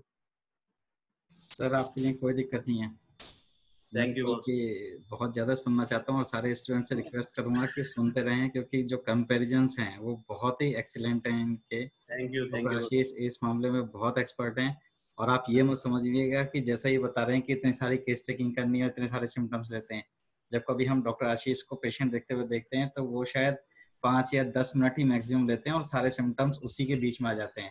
आपको ये भी मैं हर बार बताता आ रहा हूँ कि ऑर्गेनन जो है वो इंटरलिंक्ड है एफोरिज्म। ये जरूरी नहीं है, डॉक्टर हैनीमैन ने कहीं भी ये नहीं लिखा कि मुझे 1 से शुरू करो और 299 तक ऐसे ही फॉलो करो। जैसा आपका सॉन्ग है, जैसा आपका मन है, वैसे म्यूजिक के द्वारा अपना सॉन्ग बनाइए, पेशेंट को ठीक करिए जितनी जल्दी हो सके, शॉर्टेस्ट टाइम में। ये भी डॉक्टर हैनीमैन कहते थे। तो डॉक्टर आशीष प्लीज कंटिन्यू, आपके लिए अभी कोई टाइम नहीं है। थैंक तो यू कोई भी नहीं सुनेगा तो मैं यहाँ सुनने के लिए हूँ। Thank you. ठीक है, तो मेनली कॉज पर आता हूँ मैं। तो कॉज जो अभी हम इंडिविजुअलिस्टिक डिजीजेस में बात कर रहे थे, तो कॉज में हमें क्या क्या चीजें दिमाग में रखना चाहिए कि कॉज में मैकेनिकल, हमने इसको भी अब 3 पार्ट्स में थोड़ा सा कम इजी करने के लिए थोड़ा सा कर लिया कि हाँ मैकेनिकल, फिजिकल और मेंटल इफेक्ट्स। कि कोई मैकेनिकल कॉज है, मैकेनिकल में जस्ट लाइक इंजरी हुआ, फिर बर्न हुआ, या फिर कोई इलेक्ट्रिक शॉक हुआ, या शू वाइट हुआ, तो ये कुछ भी जो है मैकेनिकल जो एक्सटर्नल इंजरी कुछ भी इस तरीके से हुए तो ये मैकेनिकल में हमने रख दिया। फिजिकल मीन्स की जो हमारी फिजिकल बॉडी को जो डिस्टर्ब कर रहा है उसको हमने फिजिकल में अरेंज कर लिया, जस्ट लाइक ओवर ईटिंग हो गया, या फिर फूड पॉइजनिंग हो गया, या फिर आइसक्रीम कुछ भी हमारा बॉडी को जहाँ पे दिक्कत कर रहा है तो वो फिजिकल में रख दिया। लास्ट आता है मेंटल अफेक्शन। मेंटल अफेक्शन जो मेंटल की वजह से हमारी बॉडी को डिटोरिएट कर रहा है, जस्ट लाइक अगर हम इसमें देखें कि इसमें तो नहीं डाला है, बट अगर हम एसिड फॉस देखें, एसिड फॉस का अगर एक सिम्टम है कि उसमें elements from the loss of the grief, loss of the loving person, तो एलिमेंट्स फ्रॉम ग्रीफ है, तो उसमें क्या है कि उसका कोई भी लविंग पर्सन है, डिसअपॉइंटमेंट होता है उसको, और वो जनरली एसिड फॉस क्या है कि मे बी फॉस्फोरस हो सकता है स्टार्टिंग में कि बहुत ज्यादा चीयरफुल है, एक्सट्रोवर्टेड है, लोगों से मिलना जुलना पसंद है, लेकिन जो उसका लविंग पर्सन है वो सडनली लॉस हो गया या डेथ हो गई, तो उसके बाद उसका जो फेज होता है एकदम डिटोरिएशन वाले फेज में आ जाता है। मेंटल शॉक हुआ, उसकी वजह से फिजिकली बॉडी उसकी एकदम वीक हो जाती है, एंड उसका जितना भी है aversion to work, aversion to company, aversion to society, सारी चीजों से उसको एवर्जन होने लगता है, लोनलीनेस उसको ज्यादा अच्छा लगता है। तो यहाँ पे जो एसिड फॉस है मेनली मेंटल अफेक्शन यहाँ पे हम बात करेंगे। तो elements after loss of sleep, examination from disappointment love, just like अगर हम सोचें डिसअपॉइंटमेंट लव में नेट्रम म्यूर एग्नेसिया है, तो उसमें जो फेजेस आते हैं, कई बार पेशेंट आते हैं कि जो है स्टार्टिंग में डिसअपॉइंटमेंट लव का भी अगर कोई भी नॉर्मली पेशेंट है स्टार्टिंग में नहीं बताता है, वो मेनली हमारा केस टेकिंग का तरीका ही डिपेंड करता है कि कैसे हम वहां तक पहुंच सकते हैं। तो मेल केस टेकिंग में ये है कि हम पेशेंट से कितना ज्यादा अटैच हो सके, उसकी बातों में कितना ज्यादा उसको अपनापन दिखा सके कि हाँ वो अपनी सारी बातों को बता सके, तभी हम वेल मेडिसिन तक जा पाएंगे। तो जब उससे बात करते करते पता चलता है कि वो बताता है कि हाँ मेरी एक फ्रेंड है और उसके साथ ऐसे ऐसे उसने मेरे साथ धोखा दिया, तब से मेरे साथ यह जो है सर भारी भारी होने लगा है, मुझे नींद नहीं आती है और हमेशा किसी चीज में मन नहीं करता है, तो there is the elements from the disappointment love. तब हम सबसे पहले इग्नेशियस सोचते हैं, और फिर ये क्या कहते हैं नेट्रम म्यूस सोचते हैं इस तरीके से, और फिर ये बिजनेस लॉस जैसे आया। बिजनेस लॉस में क्या होता है, कई बार पेशेंट्स फाइनेंशियली लॉस हो जाता है, बिजनेस स्टार्ट किया बिजनेस लॉस हो गया, तो बिजनेस लॉस में भी इग्नेशिया मेडिसिन एक फर्स्ट मेडिसिन है बिजनेस लॉस में, लेकिन उसमें ऑरमेड भी है, ऑरमेड में भी बिजनेस लॉस है। तो ऑरमेड का जनरली क्या होता है कि बहुत ज्यादा क्या कहते हैं कि वो बहुत ज्यादा वर्कोलिक पर्सन होता है, ऑरमेड काम बहुत करना चाहता है, लेकिन जब अगर सक्सेस नहीं मिलती है तो वो एकदम से अपने आप को गिव अप कर देता है, और गिव अप करना मीन्स कि लास्ट में उसे दिखाई देता है कि सिर्फ सुसाइड करो। तो अगर पेशेंट ऑरमेड के फेज में हमारे पास आया है कि हमारे साथ ऐसे ऐसे हुआ, मैंने इतना बड़ा बिजनेस खोला बट लॉस हुआ, और मैं अब बस कुछ भी मन नहीं करता है, मैं मन करता है कि सुसाइड कर, तो वो फिर हमारे लिए ऑरमेट हो जाता है। लेकिन अगर सुसाइड नहीं कर रहा है, कुछ भी नहीं बोल रहा है, बस सिंपली बोल रहा है कि किसी चीज में मन नहीं लग रहा है, सिर दर्द हो रहा है, हेडेक हो रहा है, और लोगों के साथ अच्छा नहीं लग रहा है, तो फिर मे बी वो इग्नेसिया हो सकता है, सप्रेस्ड एंगर। तो मेनली कॉज हमारा यहाँ पे क्लियर होना चाहिए कि कभी कभी पेशेंट लेके आया कॉज से मेडिसिन रूल आउट होता है। चेंजेस इन वेदर तो अभी अभी हमने डिस्कस किया। आगे आता है mode of onset. Mode of onset भी एक बहुत इंपॉर्टेंट है हमारे केस टेकिंग का, क्योंकि कभी कभी पेशेंट सडनली हमारे पास आता है, बोलता है कि किसी भी चीज के साथ जैसे कि एक्सपोजर उसका हुआ, जैसे कि किसी के साथ लड़ाई झगड़ा हो गया और लड़ाई झगड़ा होने के बाद ही वो एकदम से बीपी बढ़ गया उसका, या फिर चक्कर खा के गिर गया, या फिर ठंडी हवा का एक्सपोजर हुआ, जस्ट लाइक अगर हम देखें कि विद ग्रेट रैपिडिटी और sudden and violent medicine are the aconite, belladonna, veratrum album. Aconite का मेन ही पॉइंट क्या है कि सडन ऑनसेट, कि कोई भी उसको होता है तो प्रॉब्लम सडनली उसको होती है, कि बच्चा खेल रहा था, कई बार पेशेंट बोलता है कि पता नहीं डॉक्टर साहब क्या हुआ, दोपहर में ये बच्चा खेल रहा था और शाम को आते साथ इसको बुखार होने लगा, और मौसम ठंडा था, तो ठंडा तो हमारे दिमाग में कि हाँ कोल्ड वेदर चल रहा है, बट पेशेंट आके बोलता है कि दोपहर तक ठीक था लेकिन शाम को आते आते एकदम से बुखार हो गया, तो तुरंत दिमाग में स्ट्राइक करता है कि कोल्ड एक्सपोजर हुआ उसको और कुछ नहीं है, तो तुरंत सबसे पहले हमें एकोनाइट पे जाना चाहिए। बेलाडोना भी हो सकता है, बट बेलाडोना के लिए क्या होगा कि बेलाडोना का क्या होगा कि इन्फ्लेमेशन ज्यादा कहीं बॉडी में दिखाई दे रहा है, कि रेडनेस ज्यादा आ रहा है, फेस पे अपीयरेंस उसका रेड, एकदम हाथ पे लाल हो रहे हैं उसके, छूने से बॉडी काफी हीट कर रही है, ठंड लग रही है, तो फिर मे बी बेलाडोना हो सकता है। लेकिन एकोनाइट में क्या है, रेस्टलेसनेस भी ज्यादा है, परेशान बहुत होता है, बहुत ज्यादा परेशान होता है, एंग्जाइटी बहुत ज्यादा है। वेरेट्रम एल्बम, वेरेट्रम एल्बम में भी सडन होता है, मेनली क्या होता है कि कोई भी इन्फेक्शन हुआ, जस्ट लाइक बेरेट्रम एल्बम में भी क्या है कि जैसे कि ये इसका अपेंडिसाइटिस का है, वॉमिट होगा एकदम सडनली, जो है फोर्सफुल वॉमिट होता है। तो फोर्सफुल वॉमिट हुआ, बहुत ज्यादा वॉमिट हुआ, वॉमिट होने के बाद क्या हुआ, पेशेंट कोलैप्स वाले फेज में आ गया। तो कोलैप्स फेज में आया तो बेरेट्रम एल्बम का मेन इंडिकेशन यही है कि cold extremities with the cold sweat on the forehead, इसके फोरहेड पे पसीना आ जाता है। कई बार क्या है कि इसमें फीवर में तो बेरेट्रम एल्बम में मैंने नहीं दिया, बट मुझे अपने बेटे का केस याद है, क्योंकि वो घर में ही था। तो क्या हुआ कि वो उसको करीब ऐसे ही 2 साल के आसपास था, उसको फीवर हुआ। अब फीवर हुआ तो उसको मैंने देखा कि उसके फोरहेड पे पसीना हो रहा, तो अब फोरहेड पे पर्सपायरेशन और फीवर था और एकदम डल था वो।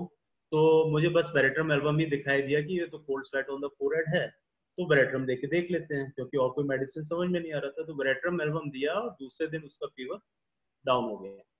फीवर में भी, ये भी एक अच्छा टॉपिक है, फीवर में यूजली मैं आपको एक छोटा सा चीज बता दूं, फीवर के लिए कोई स्पेसिफिक मेडिसिन नहीं है कि फीवर है तो हम फीवर के लिए दे दें। हाँ, अगर फीवर विदाउट एनी सिम्टम आ रहा है तब हम पैराजिन या ये सैलिसिया वगैरह ये मेडिसिन दे सकते हैं, बट यूजली पैराजिन लगभग लगभग पेशेंट्स का पिक्चर क्लियर कर देता है कि अगर टेम्परेचर बढ़ता चला जा रहा है, कोई सिम्टम नहीं आ रहा है 100 to 103, तो जो पैरासीटामोल जो देते हैं उनसे बेटर है कि पैराजिन दें, तो टेम्परेचर थोड़ा डाउन आता है और पिक्चर क्लियर आ जाती है, नेक्स्ट मेडिसिन हम देने में इजी हो जाता है। तो और जो इंडिकेटेड मेडिसिन होता है उसमें टेम्परेचर बहुत जल्दी डाउन भी होता है। तो बेरेट्रम एल्बम में मेनली यही है कि coldness of the extremities, pulse slow हो जाता है और cold sweat on the forehead, और इसके साथ इसकी थर्स्ट फॉर कोल्ड वाटर की भी होती है। अभी थर्स्ट फॉर कोल्ड वाटर मैंने बताया कि फास्फोरस में भी होता है, बट फास्फोरस और बेरेट्रम में दोनों में डिफरेंस है कि बेरेट्रम एल्बम में कोलैप्स वाली फेज में जाता है, एकदम डल हो जाता है, बट फास्फोरस का पेशेंट आपके सामने बैठेगा और बोलेगा मुझे कोई दिक्कत नहीं लग रही है, लेकिन हाँ टेम्परेचर बढ़ा हुआ है, फीवर बढ़ा है, बाकी मुझे कोई दिक्कत नहीं, मैं अपना काम कर सकता हूँ। तो but desire for cold water phosphorus उधर भी है और इधर भी है, तो डिफरेंस सिर्फ यहाँ पे कि दोनों का स्टेट जो है वहां चेंज हो गया। फिर कुछ मेडिसिन होती है स्लो ऑनसेट, कि जो सिम्टम्स आने स्टार्ट होते हैं 2-3 दिन बाद आते हैं, जस्ट लाइक है कि ब्राइनिया है, जैल्सीमियम है, एंटिमटार्ट है, ये सब है। अगर हम एंटिमटार्ट का बोले कि अभी एक्सपोजर हुआ, एंटिमटार्ट का सिम्टम नहीं आएगा, क्योंकि एंटिमटार्ट में मेनली रेटलिंग चेस्ट है, न्यूमोनिया वाला फेज आता है, म्यूकस फॉर्मेशन होने लगता है, तो एंटिमटार्ट है, एपिकॉक है, ये सब 2-3 दिन के बाद आते हैं इनके सिम्टम। तो रेटलिंग चेस्ट है, जैल्सीमियम है, ब्राइनिया है। तो एंटिमटार्ट से एक चीज याद आया कि अभी जो जैसे कि ये कोविड है, तो इस समय एंटिमटार्ट भी बीच बीच में आ सकती है, क्योंकि मेनली इसमें क्या निमोनिया वाला फेज आता है। तो पेशेंट क्या है कि म्यूकस रेटलिंग चेस्ट है बट डिफिकल्ट टू एक्सपेक्टोरेट, लेकिन इसके साथ एक सिम्टम है डिस्निया। पेशेंट कई बार बोलता है कि अंदर सिम्टम म्यूकस है बट निकाल नहीं पा रहा है, और उसके साथ उसकी सांस भी फूल रही है, रेस्पिरेटरी रेट बढ़ा हुआ है, तब हमारी मेडिसिन हो जाती है एंटीमार्स। एंटीमार्स क्यों हो जाती है? एंटीमार्स इसलिए हो जाती है क्योंकि एंटीम का रैटलिंग चेस्ट है बट आर्सेनिक का डिस्निया है, dyspnoea aggravation lying on and there is the great prostration, patient एकदम वीक है, बेड पे लेटा हुआ, उठने तक की उसकी हालत नहीं है। तो यहाँ पे prostration of arsenic with dyspnoea and rattling chest of the antim, then the antim ars is the main medicine, और अगर डिस्निया नहीं है तो फिर एंटीम टार्ट सफिशिएंट होता है। तो बोर्ड ऑफ कॉन्सेप्ट में मेनली हमें ये कंसीडर करना होता है कि कुछ वायलेंस के साथ जो सिम्टम्स आए तो हमें वायलेंट वाली मेडिसिन सोचना पड़ेगा, अगर स्लोली स्लोली डेवलप हुआ तो फिर हम उस मेडिसिन पे जाते हैं। नेक्स्ट पॉइंट है लोकेशन। लोकेशन भी एक इम्पॉर्टेंट पॉइंट है, क्योंकि कई बार पेशेंट लोकेट करता है कि किस जगह पे दर्द हो रहा है या किस पोजीशन में किस चीज में दर्द हो रहा है, कहाँ पे हो रहा है। Each remedy selects a particular place और a particular organ to act. हर मेडिसिन को जब भी हम पढ़ते हैं तो मेडिसिन का कहीं ना कहीं कुछ उसका सीट ऑफ एक्शन होता है। कोई भी मेडिसिन आप पढ़ लीजिए, जस्ट लाइक अगर हम एवी स्कैन देखें, फर्स्ट मेडिसिन बोरिक का एवी स्कैन, तो एवी स्कैन का सीट ऑफ एक्शन कहाँ है? गैस्ट्रिक सिस्टम पे, गैस्ट्रिक डिरीजमेंट।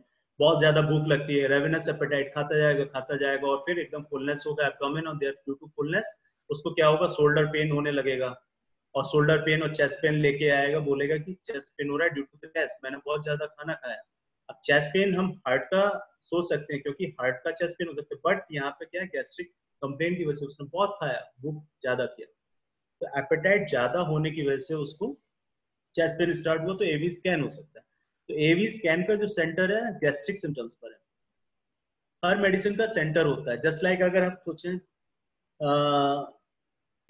जैसे some remedies acts on the mucous membrane, कुछ मेडिसिन का म्यूकस मेम्ब्रेन पे होता है, कुछ जैसा है कि ब्राइनिया है उसका म्यूकस मेम्ब्रेन में, एंटिम्प्राट का म्यूकस मेम्ब्रेन, मसल्स टेंडन्स में जैसे कॉस्टिकम हो गया, जैल्सीमियम में उसका मसल्स पे है। और कुछ रेमेडीज जैसे कि अब राइट साइडेड है, कुछ लेफ्ट साइडेड है, तो हम लोकेशंस मेनली अगर हम रूल आउट कर सकते हैं उस एक्यूट सिम्टम्स के साथ, तो वो और हमें ग्रुप ऑफ मेडिसिन तक इजिली पहुंचाता है। जैसे एक मैंने एग्जाम्पल दिया कि पेशेंट आया, सर दर्द हो रहा है। अब सर दर्द में अगर हमने पूछ लिया कि कहाँ ज्यादा सर दर्द हो रहा है, तो उसने बोला राइट साइड, तो राइट साइडेड, फिर हम लोकेशन विद एक्सटेंशन पूछते हैं कि पीछे से आगे आ रहा है, आगे से पीछे जा रहा है, या फिर कहीं और जा रहा है, पूरे में फैल रहा है, तो तुरंत मेडिसिन आते हैं कि राइट साइडेड में कौन कौन सा है, सैंगुइनेरिया है, सैलिसिया है, तो ये सारे मेडिसिन को फिर क्लियर करते हैं। लेफ्ट साइडेड में, तो लेफ्ट साइडेड में कौन सा मेडिसिन है, स्पाइजीरिया मेडिसिन है। और फोरहेड में पेन हो रहा है, तो फोरहेड में क्या, प्रूनस है, लेक्टेल है, कौन सा मेडिसिन है उनको। ऑक्सीपिटल रीजन में है तो फिर कौन सा है, सैलिसिया है, पिक्रिक एसिड है। तो मेनली लोकेशन से रूल आउट करते हैं। जैसे एक एग्जांपल दिया मैंने सोर थ्रोट का, पेशेंट बोलता है कि गले में दर्द हो रहा है, निकलने में दिक्कत हो रहा है। बहुत इजी है, बहुत इजीली। एक्चुअली क्या, स्टार्टिंग में हमको थोड़ा सा प्रैक्टिस करना पड़ता है, लेकिन पेशेंट बहुत इजी टू अप्रोच हो जाता है। पेशेंट आता है, गले में दर्द हो रहा है, हम पूछते हैं और कुछ, गले से रिलेटेड खांसी, जुकाम, कोई और दिक्कत नहीं है, सिर्फ गले में दर्द हो रहा है, कुछ निकलने दर्द हो रहा है। फिर हम मेन आते हैं लोकेशन पे, कहाँ पे दर्द हो रहा है, तो बोलता है कि राइट साइड हो रहा है, तो तुरंत राइट साइडेड सोर थ्रोट में हमारे दिमाग में मेडिसिन आता है, MIF है, लाइको है, सेंक्रेस है, पाइटोलक्का है, बेल है। लेफ्ट साइडेड है तो लेफ्ट साइडेड में तुरंत दिमाग में मेडिसिन आ जाता है कि लेक्टेन है, MIR है, या फिर चिंको बाइलोवा है, सेवाडिला है। अब तुरंत जैसे उसने बोला राइट साइड है, तो राइट साइड में ये मेडिसिन लाइको, एम्ब्रोसिन बाय वॉमरिंग। अब राइट साइडेड सोर थ्रोट में भी उसको टॉन्सिलाइटिस हो सकती है। फिर बात वही आती है डिजीज डायग्नोसिस की, गले में उसको क्या है, फेरेंजाइटिस है, लेरिंजाइटिस है, या फिर टॉन्सिलाइटिस है, या कभी कभी डिप्थीरिया के केसेस आते हैं। तो ये सारी हमको रूल आउट करना है, लेकिन आफ्टर ऑल मेडिसिन का जो पिक्यूलियरिटी वही डिफ्रेंशिएट करता है कि हमें अब कौन सा मेडिसिन देना है। तो राइट साइडेड में ये सारा मेडिसिन आया, तो लाइको में एम्ब्रोसिन बाय वॉमरिंग, MIF में वार्म और कोल्ड का कोई खास रिलेशन नहीं है, बट हाँ कभी कभी उसका टंग मिलता है, yellow coating at the base of tongue, कभी कभी मिलता है, बट जनरली नहीं मिलता है। बट अगर राइट साइडेड है, कोई सिम्टम नहीं मिल रहा है, सलाइवेसा स्वालो करने में पेन होता है। मर्क ग्रुप का मेन सिम्टम है saliva, difficult to swallow the saliva और डिफिकल्टी इन एम्प्टी सॉलो, ये मेन मर्क सॉल का है। अगर पूरा गले में बता रहा है तो मर्क सॉल हो सकता है। Right sided difficult to swallow saliva, empty swallowing, then MIF, left sided then MIF। फिर नेक्स्ट जैसे निकोलम, निकोलम भी राइट साइडेड है। निकोलम का केसेस कभी कभी ऐसे आते हैं कि पेशेंट बोलता है गले में दर्द हो रहा है, राइट साइडेड है, स्टार्टिंग में हमने मे बी लाइको या MIF दे के दिया, लेकिन आराम नहीं मिलता, 3-4 दिन हो गए, बोला कि गले का दर्द बना हुआ। जब पेशेंट आते तो हम जैसे चेक करने के लिए भी अगर हम उसको देखते हैं, तो पेशेंट ऐसे करता है कि नहीं नहीं डॉक्टर साहब टच मत करिए, ऐसे गर्दन पीछे जाता है उसका, क्योंकि एग्रावेशन फ्रॉम टच, टेंडरनेस है, there is a tenderness in the right sided of the throat. तो niccolum is the first remedy for the tenderness in the right sided of the throat, aggravation from touch. तो niccolum देते हैं, उससे काफी cover हो जाता है। Left sided में लेकेसिस है, लेकेसिस एग्रावेशन फ्रॉम वार्म है, एम्ब्रोसिन कोल्ड है, पेन एक्सटेंड्स टू ईयर। अभी जैसे कि अभी मैंने बताया लेकेसिस के केसेस भी। MIR का मेन सॉलोइंग, एम्प्टी सॉलोइंग से है। सेबाडिला, सेबाडिला का मेन क्या है कि अगर कोराइजा के साथ है, स्नीजिंग बहुत ज्यादा, उसके साथ अगर सोर थ्रोट आ रहा है, तब सेबाडिला हो सकता है, अदरवाइज सेबाडिला नहीं है। तो बहुत सारी मेडिसिन, क्योंकि सेबाडिला की मॉडलिटी भी एग्रावेशन कोल्ड, एम्ब्लोरेशन वार्म है, और लेग कैन में भी एग्रावेशन कोल्ड, एम्ब्लोरेशन वार्म। तो अगर स्नीजिंग या कोराइजा के साथ नहीं है, तो फिर सेबाडिला के अलावा हम लेग कैन है और मेडिसिन पे जा सकते हैं।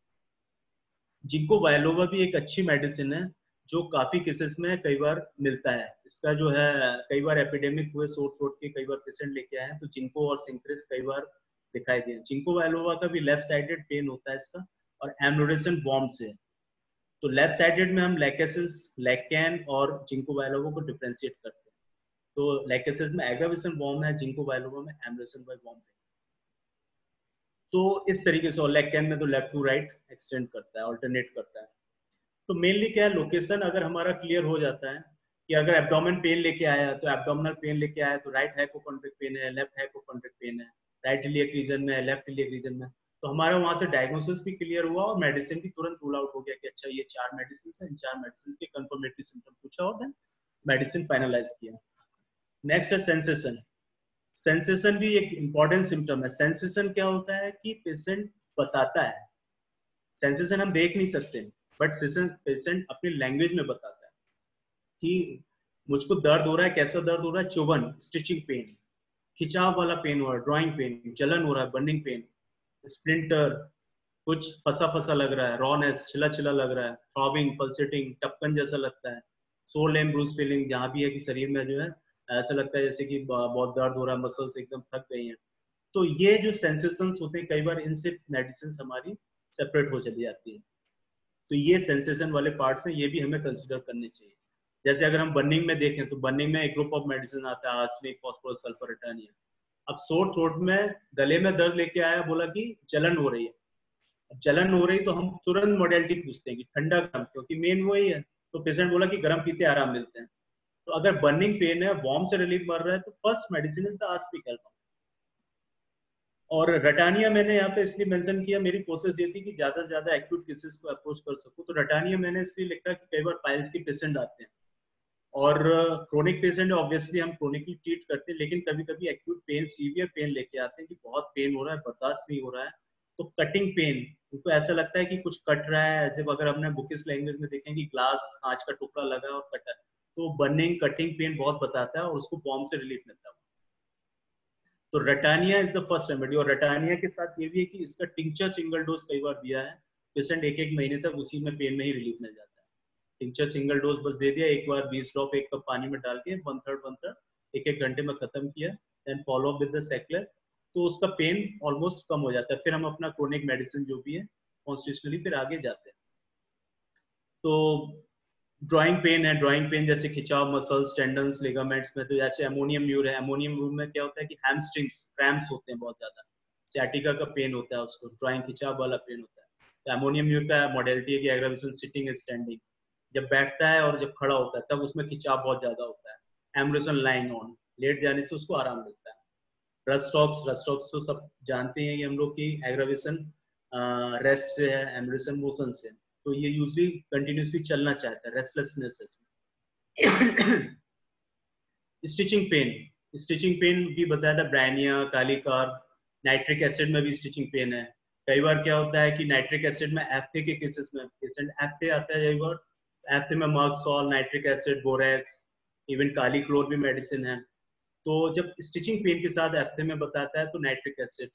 और कभी कभी पाइल्स का या फिसर का, फिस्टुला का भी पेशेंट आता है, बोलता है कि चुभन वाला लग रहा है, तो वहां पे भी नाइट्रिक एसिड हो सकता है।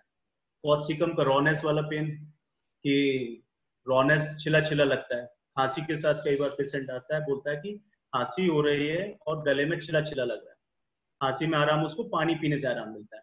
और कई बार क्या है कि शोर थ्रोट लेके आ रहा है, रॉनेस सिंपली लेके आ रहा है, और हॉर्सनेस, आवाज बैठ गई है। कई बार पेशेंट्स आए हैं, बोलते हैं कि इवन बोलते समय इस तरीके से बोलते हैं, तो गले में बोलते हैं कि छिला छिला लग रहा है। तो बस इतने में ही जब लॉस ऑफ वॉइस है, एफोनिया है और रॉनेस है, तो कॉस्टिकम फर्स्ट मेडिसिन हो जाती है। और मैंने कई बार देखा है कि कॉस्टिकम दिया, कॉस्टिकम देने के बाद उसको दूसरे दिन ही मैंने बोला कि अगर आराम नहीं मिले दूसरे दिन आके बताना। शाम को मतलब 24 घंटे के बाद आया तो पेशेंट लगभग लगभग 60% कवर हो जाता है, आवाज उसकी थोड़ी थोड़ी खुलने लगती है। वहीं लॉस ऑफ वॉइस में अगर हम देखें, अर्जेंटम मेट भी है, बट अर्जेंटम मेट में रॉनेस नहीं है, वहां पे म्यूकस उसको बार बार बनता है, आवाज उसकी चली गई है, चिल्लाते चिल्लाते, कॉज वहीं पे है कि चिल्लाया बहुत ज्यादा किसी वजह से और उसकी आवाज चली गई। तो कॉस्टिकम में क्या रॉनेस लगता है, बट अर्जेंटम मेट में रॉनेस नहीं है, बट म्यूकस बहुत फॉर्म होता है, तो इजी टू एक्सपेक्ट, बार बार खांसता है, म्यूकस बाहर निकालता है। तो ये अर्जेंटम मेट का मेन है कि उसमें म्यूकस फॉर्मेशन ज्यादा होता है। टेनेस्मस सेंसेशन, कई बार डायरिया और इसके पेशेंट्स आते हैं, बोलते हैं कि दस्त हो रहा है, तो हम दस्त में जब पूछते जाते हैं कि भाई कैसा है दर्द वगैरह, तो बोलते हैं कि पेट में ऐठन मरोड़ हो रहा है। तो ऐठन मरोड़ का फिर हम मॉडलिटी पे आ जाते हैं, क्योंकि नेक्स्ट पॉइंट मॉडलिटी है कि आफ्टर स्टूल जैसे जाते हैं तो उसके बाद थोड़ी देर आराम मिलता है, उसको बोलते हैं हाँ आराम मिलता है। अगर आराम नहीं मिलता है देन मे बी मर्कसॉल और मर्कॉर, अगर आराम मिल जाता है देन नक्स वोमिका। और सेम थिंग वॉमिटिंग में भी है कि नक्स वोमिका का मेन है कि टेनेस्मस सेंसेशन, उसको ऐठन लगता है, बोलता है कि कल शादी में गए या कहीं कुछ भी हमने खा लिया है, घर में कुछ भी खा लिया, उसके बाद से पेट में अजीब से ऐठन मरोड़ होता है, और ऐठन मरोड़ होने के बाद उसको वॉमिट जैसा लग रहा है, बट वॉमिट नहीं हो रहा। तो नक्स वोमिका का मेन सेंसेशन है कि sensation as if I could vomit out, मैं वॉमिट कर दूं मुझे आराम मिल जाएगा, मुझे बार बार पे फ्रिक्वेंट अर्जिंग फॉर स्टूल, बार बार पे जाना पड़ता है क्योंकि मरोड़ होता है, मरोड़ में फिर आराम मिल जाता है। और कई बार पेशेंट में नक्स वोमिका में मैंने देखा है कि अगर वॉमिट करने का मन कर रहा है और नक्स वोमिका दिया उसको, तो पेशेंट को आधा घंटे बाद फोन आ जाता है कि इसको उल्टी हो गई है। तो पेशेंट परेशान होगा ऑब्वियसली कि उल्टी हो गई है, लेकिन हमारे लिए वहां पे उसके लिए नक्स वोमिका दिया है, पेशेंट को आराम मिलना है और फिर आगे आराम मिल जाता है। तो ये नक्स वोमिका का मेन इंडिकेशन है, frequent urging for stool and vomiting sensation as if I could vomit out. और इसका मेनली अकम्पनी विद फीवर के साथ आएगा कि बोलेगा पेट गड़बड़ है, फीवर हो रहा है, ठंड बहुत लग रही है। तो फीवर के लिए मैंने बोला कि फीवर में हमको मेनली कंप्लेंट पे ध्यान देना है। पेशेंट शुरुआत में आता है डॉक्टर साहब बुखार हो रहा है, ठीक है, और कोई दिक्कत, हमारा नेक्स्ट क्वेश्चन है और कोई दिक्कत। तो जब और कोई दिक्कत बोलेगा कि हाँ पेट भी गड़बड़ हो रहा है, अच्छा पेट में, फिर आगे जब हम डीप में जाते हैं तो पता चला डायरिया है, एक्यूट गैस्ट्राइटिस है, टेनिसमस पेन है, नक्स वोमिका दिख रहा है, हमने नक्स वोमिका दिया, नक्स वोमिका के बाद फीवर भी उसका डाउन। फॉस्फोरस है अगर फीवर में, तो वही फॉस्फोरस में क्या है, उसको प्यास कैसी लग रही है, ठंडा पानी पीने का मन कर रहा है, तो फॉस्फोरस हो गया। तो मे बी मेडिसिन के जो पर्टिकुलर है, कई बार सोर थ्रोट के साथ फीवर आते हैं, कुराइजा के साथ फीवर आते हैं, तो मेनली कंप्लेंट पे ध्यान देना होता है कि कंप्लेंट क्या है जो उसको फीवर। एक्चुअली फीवर एक अलार्मिंग सिस्टम होता है बॉडी का। अगर हमारे घर में एक अलार्म लगा है कि कहीं भी डेंजर हो तो अलार्म तुरंत बीप करता है, तो अगर हम उस अलार्म को ही तोड़ देंगे तो क्या हम आगे उससे बच पाएंगे? नहीं। तो सेम बॉडी में भी अलार्मिंग होता है। तो सबसे ज्यादा पेशेंट लोग क्या करते हैं, पैरासीटामोल पिला देते हैं। और पैरासीटामोल पिलाना मीन्स कि जो उसका अलार्म था वो वहीं कम कर दिया, जो सिम्टम्स आने वाले थे वो नहीं क्लियर हो पाते। तो ऐसे केसेस में कई बार दिक्कत होता है, क्योंकि वो पेशेंट का पिक्चर एकदम गड़बड़ हो जाता है, फिर हमें 2-3 मेडिसिन पार्सली फिर जाना पड़ता है, तब जाके होता है। अगर पेशेंट सीधे आता है तो वो जल्दी कवर होता है। सोल एम्ब्रूस फीलिंग, अर्निका, बैप्टीसिया, आजकल बैप्टीसिया भी, इस समय पे बैप्टीसिया की भी इंडिकेशंस हैं। तो आगे देखते हैं कैरेक्टर। कैरेक्टर मेनली आता है कि अब कैरेक्टर जो पेशेंट में फिजिशियन ऑब्जर्व करता है, क्योंकि ऑब्जर्वेशन अभी क्या था कि सेंसेशन में पेशेंट बता रहा था, बट यहाँ कैरेक्टर में हम खुद ऑब्जर्व करते हैं। जैसे पेशेंट बोला डायरिया, दस्त हो रहा है, तो कैसा दस्त हो रहा है, हम उसमें क्वेश्चन करते हैं कैसा है, पानी जैसा है या फिर पीला है, हरा है, बदबूदार है। कैरेक्टर कैसा है उसका, गशिंग है, जैसे गशिंग, गशिंग का मतलब क्या होता है कि एक ही झटके में हो जाना। तो गशिंग से याद आया कि प्रोटोनटिक है, ट्रोम्बेडियम है, और ये ग्रेसियोला है, गेम्बूजिया मेडिसिन। लेकिन ये मेडिसिन स्टार्टिंग में नहीं मिलते। कई बार पेशेंट आया, फूड पॉइजनिंग हुआ, आर्सेनिक या पल्स जो भी है, लेकिन 2-3 दिन हो गए उसका स्टूल कम नहीं हो रहा है। फिर पेशेंट फोकस करता है सिर्फ एक मेन सिम्टम पे आ जाता है कि डॉक्टर साहब जो जैसे ही मैं खाता हूँ, खाते ही साथ तुरंत मुझको भागना पड़ता है और एक ही झटके में हो जाता है। या कई बार बोलता है कि खाते खाते तुरंत मुझे जाना पड़ता है। तो हम उससे पूछते हैं कि कैसे एक ही बार में तुरंत होके बाहर आ जाते हो या फिर थोड़ा वेट करना पड़ता है? गशिंग मतलब है कि एक ही झटके में हो जाना। तो प्रोटोनटिक is the first medicine, aggravation eating and drinking immediately after. और ये भी अभी आजकल सीजन प्रोटोनटिक के बहुत मिले कि पेशेंट बोलता है डॉक्टर साहब डायरिया हो रहा है, पेट गड़बड़ हो रहा है, दस्त हो रहा है, और कुछ भी खाते हैं तुरंत जाना पड़ता है। तो उसमें सिर्फ एक क्वेश्चन पूछा जाता है कि एक ही झटके में हो जाता है, बोलता है कि हाँ एक ही झटके। तो प्रोटोनटिक में उतना ज्यादा पेन नहीं होता है, लेकिन गशिंग मेन उसका इंडिकेशन होता है। और कैसा है, कुछ में स्कैंटी होते हैं, जैसे आर्सेनिक में स्कैंटी डिस्चार्जेस है, आर्सेनिक का स्टूल ज्यादा नहीं होगा, ग्रेटरम में प्रोफ्यूजनेस है, और नक्स वोमिका में टेनिसमस के साथ में होगा। और ओडर, जैसे ओडर में बात करें, ऑफेंसिवनेस, कुछ मेडिसिन है जिसमें ऑफेंसिवनेस मार्क है, जैसे मार्क्सॉल है, आर्सेनिक है, आर्सेनिक में भी बहुत बदबूदार होता है, ब्लैकिश स्टूल होता है। मार्क्सॉल में भी बदबूदार होता है, लेकिन उसमें क्या होता है कि पेशेंट्स में सैलाइवेशन भी हो जाता है पेशेंट्स, और बाकी और भी थोड़ा बहुत वीकनेस की तरफ आने लगता है। और ऑफेंसिवनेस से भी ध्यान आया कि कई बार इंडिकेटेड मेडिसिन काम नहीं करते हैं। पेशेंट 4-5 दिन हो गए, 5-6 दिन हो गए, पेशेंट बोल रहा है कि डॉक्टर साहब दस्त में आराम नहीं मिल रहा है। फिर वही एक सिम्टम पे आता है कि बदबू बहुत आ रहा है। इवन अटेंडेंट कई बार बोलते हैं कि डॉक्टर साहब इसके जब भी ये जाते हैं बाथरूम में तो बदबू बहुत भयंकर आती है। तो जब हमने इंडिकेटेड मेडिसिन दी है, काम नहीं कर रहे हैं, तो फिर हमारा एक मेन मेडिसिन है ऑफेंसिवनेस का, सोराइनम। तो सोराइनम जब देते हैं तो सोराइनम देने के बाद ही पिक्चर उसका क्लियर हो जाता है। तो कभी कभी ये मेडिसिन इंटरक्रेंट में हमको ऐसे जाना पड़ता है। तो जो वेल इंडिकेटेड मेडिसिन से काम नहीं कर रहे हैं तो फिर हमें डीप एक्टिंग मेडिसिन से, सल्फर है, सोराइनम है, फॉस्फोरस है, कुछ इस तरीके की मेडिसिन पर फिर जाना पड़ता है उनके मेन सिम्टम्स पर। सेम ऐसी कुराइजा है, कुराइजा में जुकाम लेके आता है पेशेंट, बोलता है कि जुकाम हो रहा है। तो जुकाम में भी हमको कैरेक्टर में मेनली कैसा है, पानी जैसा है, जैसे लाइक एलियम सीपम में एक्टेड लैक्राइमेशन, एलियम सीपम में acrid nasal discharge with the bland lacrimation. और उसी का उल्टा यूप्रेसिया में कि आंख से जो है जलन होता है, पानी आता है नाक से। आर्सेनिक एल्बम का कैसा कुराइजा, आर्सेनिक एल्बम में भी बर्निंग सेंसेशन होता है, स्मार्टिंग सेंसेशन होता है नोज में, और उसमें भी वाटरी डिस्चार्ज होता है। लेकिन वहीं अगर कुराइजा स्टिकी है, ऑब्स्ट्रक्टेड नोज है, थिक ग्रीनिश येलोइश है, तो काली बाई मेडिसिन हो जाता है। तो कैरेक्टर से हम मेडिसिन को तुरंत पकड़ पाते हैं कि अच्छा ये मेडिसिन काली बाई का सिम्टम, काली बाई का कैरेक्टर है या आर्सेनिक एल्बम का। कई बार आर्स आयोड भी हो सकता है। आर्स आयोड में क्या है कि पेशेंट में एक्रिडिटी होती है with the greenish discharge. Kali Bai में एक्रिडिटी उतनी नहीं है, बट आर्स आयोड में, क्योंकि आयोडम जो ग्रुप मेडिसिन है, आयोडम का मेन जो डिस्चार्जेस होते हैं वो ग्रीनिश होते हैं। अब जितनी भी आयोडम की मेडिसिन पढ़ेंगे उसमें सब में जितने भी डिस्चार्जेस होंगे ग्रीनिश डिस्चार्जेस होते हैं।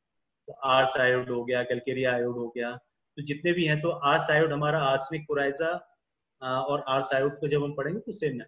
एरम ट्रिफिलम का कुराइजा, एरम ट्रिफिलम में भी क्या एक्रिडिटी है, but desire to pricking the nose, prick करता है उसमें और वो बिल्कुल रगड़ डालता है, और यहाँ पे जबकि यहाँ नोज के पास में उसको एकदम से छाला बन जाता है। तो ये मेन इसका इंडिकेशन होता है एरम ट्रिफिलम का। तो मेन कैरेक्टर है जो पेशेंट्स में हम फिजिशियंस देखते हैं।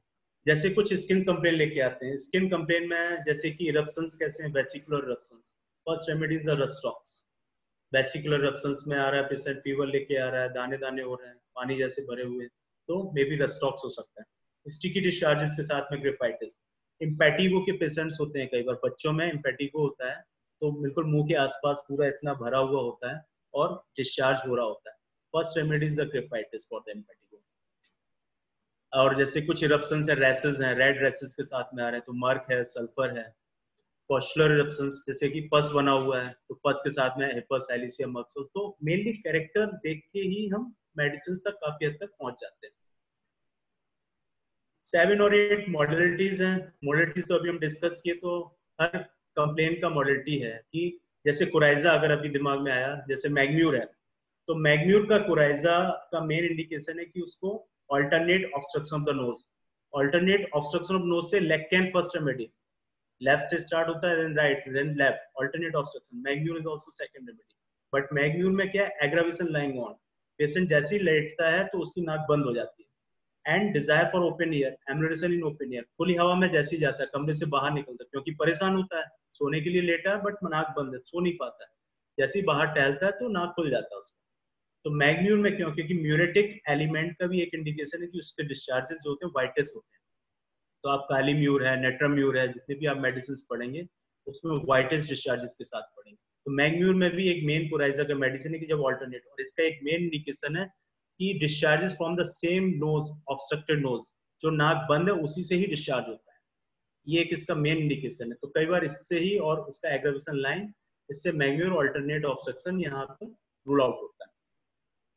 तो मॉडलिटी मेन होता है, कई बार कवरिंग डिजायर और एवर्जन, जैसे हिपस और रूमैक्स है। रूमैक्स का जैसे कफ है, उसको कफ एग्रावेशन फ्रॉम कोल्ड एयर। जैसे सर्दियों का जब मौसम आता है तो ठंडी हवाएं चल रही होती है, तो हम कमरे सारे बंद कर देते हैं, तो पेशेंट बोलता है कि डॉक्टर साहब रात भर सोते हैं तो कोई खांसी नहीं, जैसे ही सुबह उठते हैं, उठते ही साथ ही जैसे ही खांसी स्टार्ट हो जाती है, क्योंकि खिड़की खोले, हवा लगा। पल्स का उल्टा है, पल्स में क्या, aggravation in the close room, उस समय गर्म कमरा होता है। तो ये दोनों मेडिसिन बहुत क्लियरली दिखाई देती है उस समय, और यही 2-3 सिम्टम से ही तुरंत रूल आउट होते हैं। कमरे के अंदर खांसी, दिन भर मैं काम करता रहा, कोई खांसी नहीं आई, लेकिन घर के अंदर जैसे ही आया, कमरे बंद कमरे में खांसी शुरू हो गई, सो नहीं पाया। Pulsatilla, aggravation lying on, aggravation in the closed room. But in Rumex, aggravation in the open air. दिन भर खांसता रहा, कमरे के अंदर आया, तो क्या, इवन उसमें क्या होता है, पेशेंट पूरा कवर करके सोता है कि जरा सी भी हवा नहीं जानी चाहिए, हवा नहीं गई, सो गया। तो मेनली क्या है कि relation with heat and cold ये भी क्लियर होने चाहिए। कुछ पेशेंट्स में ठंड बहुत ज्यादा लगती है, कवरिंग पसंद है, कुछ में नहीं है पसंद है, वर्जन कवरिंग है।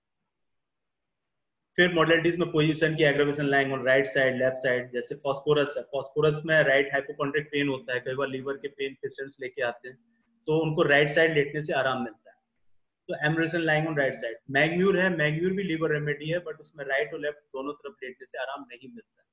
तो मेनली पोजीशन से भी काफी, जैसे कोलोसिंथ है, कोलोसिंथ में भी एमरेशन बाय प्रेशर, एक्यूट कोलिक लेके आता है पेशेंट, कई बार बोलता है कि कोलिक पेन हो रहा है डॉक्टर साहब, एकदम सडनली कुछ भी खाया उसने, खाना खाने के बाद ही कोलिक पेन, पेट दर्द स्टार्ट हो गया, तो पेट दर्द जैसे स्टार्ट हुआ तो कोलोसिन का फर्स्ट मेन इंडिकेशन है कि एम्ब्रेसिव बेंडिंग डबल, पेशेंट प्रेशर से रिलीफ कर, दबाने से आराम मिलता है, तो कोलोसिन हो सकता है। तो मेनली हम बात करते हैं मॉडलिटीज की। फिर उसके बाद टाइम, कुछ मेडिसिन के पर्टिकुलर टाइम्स होते हैं, जैसे फीवर है, नेट्रम्यूर में 10 से 11 बजे आता है, सल्फर में 11 बजे के आसपास बहुत ज्यादा भूख लगती है, लाइकोपोडियम में से 4 से 8 बजे का टाइम है, आर्सेनिक एल्बम का 12 से 2 बजे का टाइम है। तो कुछ पेशेंट्स कंप्लेन बताते हैं कि उस समय पे या तो बहुत ज्यादा बढ़ जाती है प्रॉब्लम या फिर उसी समय स्टार्ट करता है, तो हमको यहाँ से भी मेडिसिन एंट्री मिल जाती है। लास्ट नेक्स्ट आता है बॉस। जी सर। टाइम ठीक है? हाँ ठीक है भाई, अभी तक सब सही चल रहा है, सभी लोग अच्छे से सुन रहे हैं। ठीक है, क्योंकि मेरे ख्याल से अभी 20-25 मिनट और लगेगा।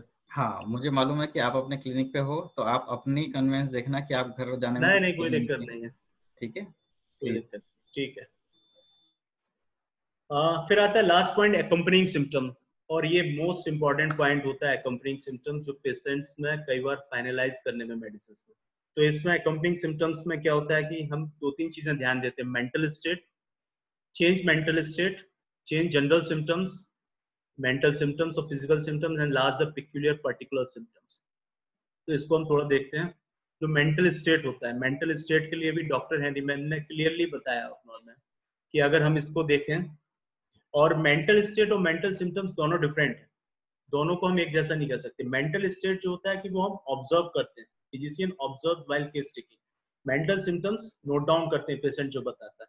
तो इन द ऑर्गनोन, जैसे एक एग्जांपल दिया मैंने चाइल्ड का, कि एक चाइल्ड आया फीवर लेके, और उसकी मदर बोलती है कि जब फीवर के समय इसको एक फियर ऑफ विंड है, तो जैसे ही कमरे की खिड़की वगैरह खुलती है तो एकदम से उसको जो है डर लगने लगता है, तो वो तुरंत खिड़की बंद कराता है, great fear of the wind.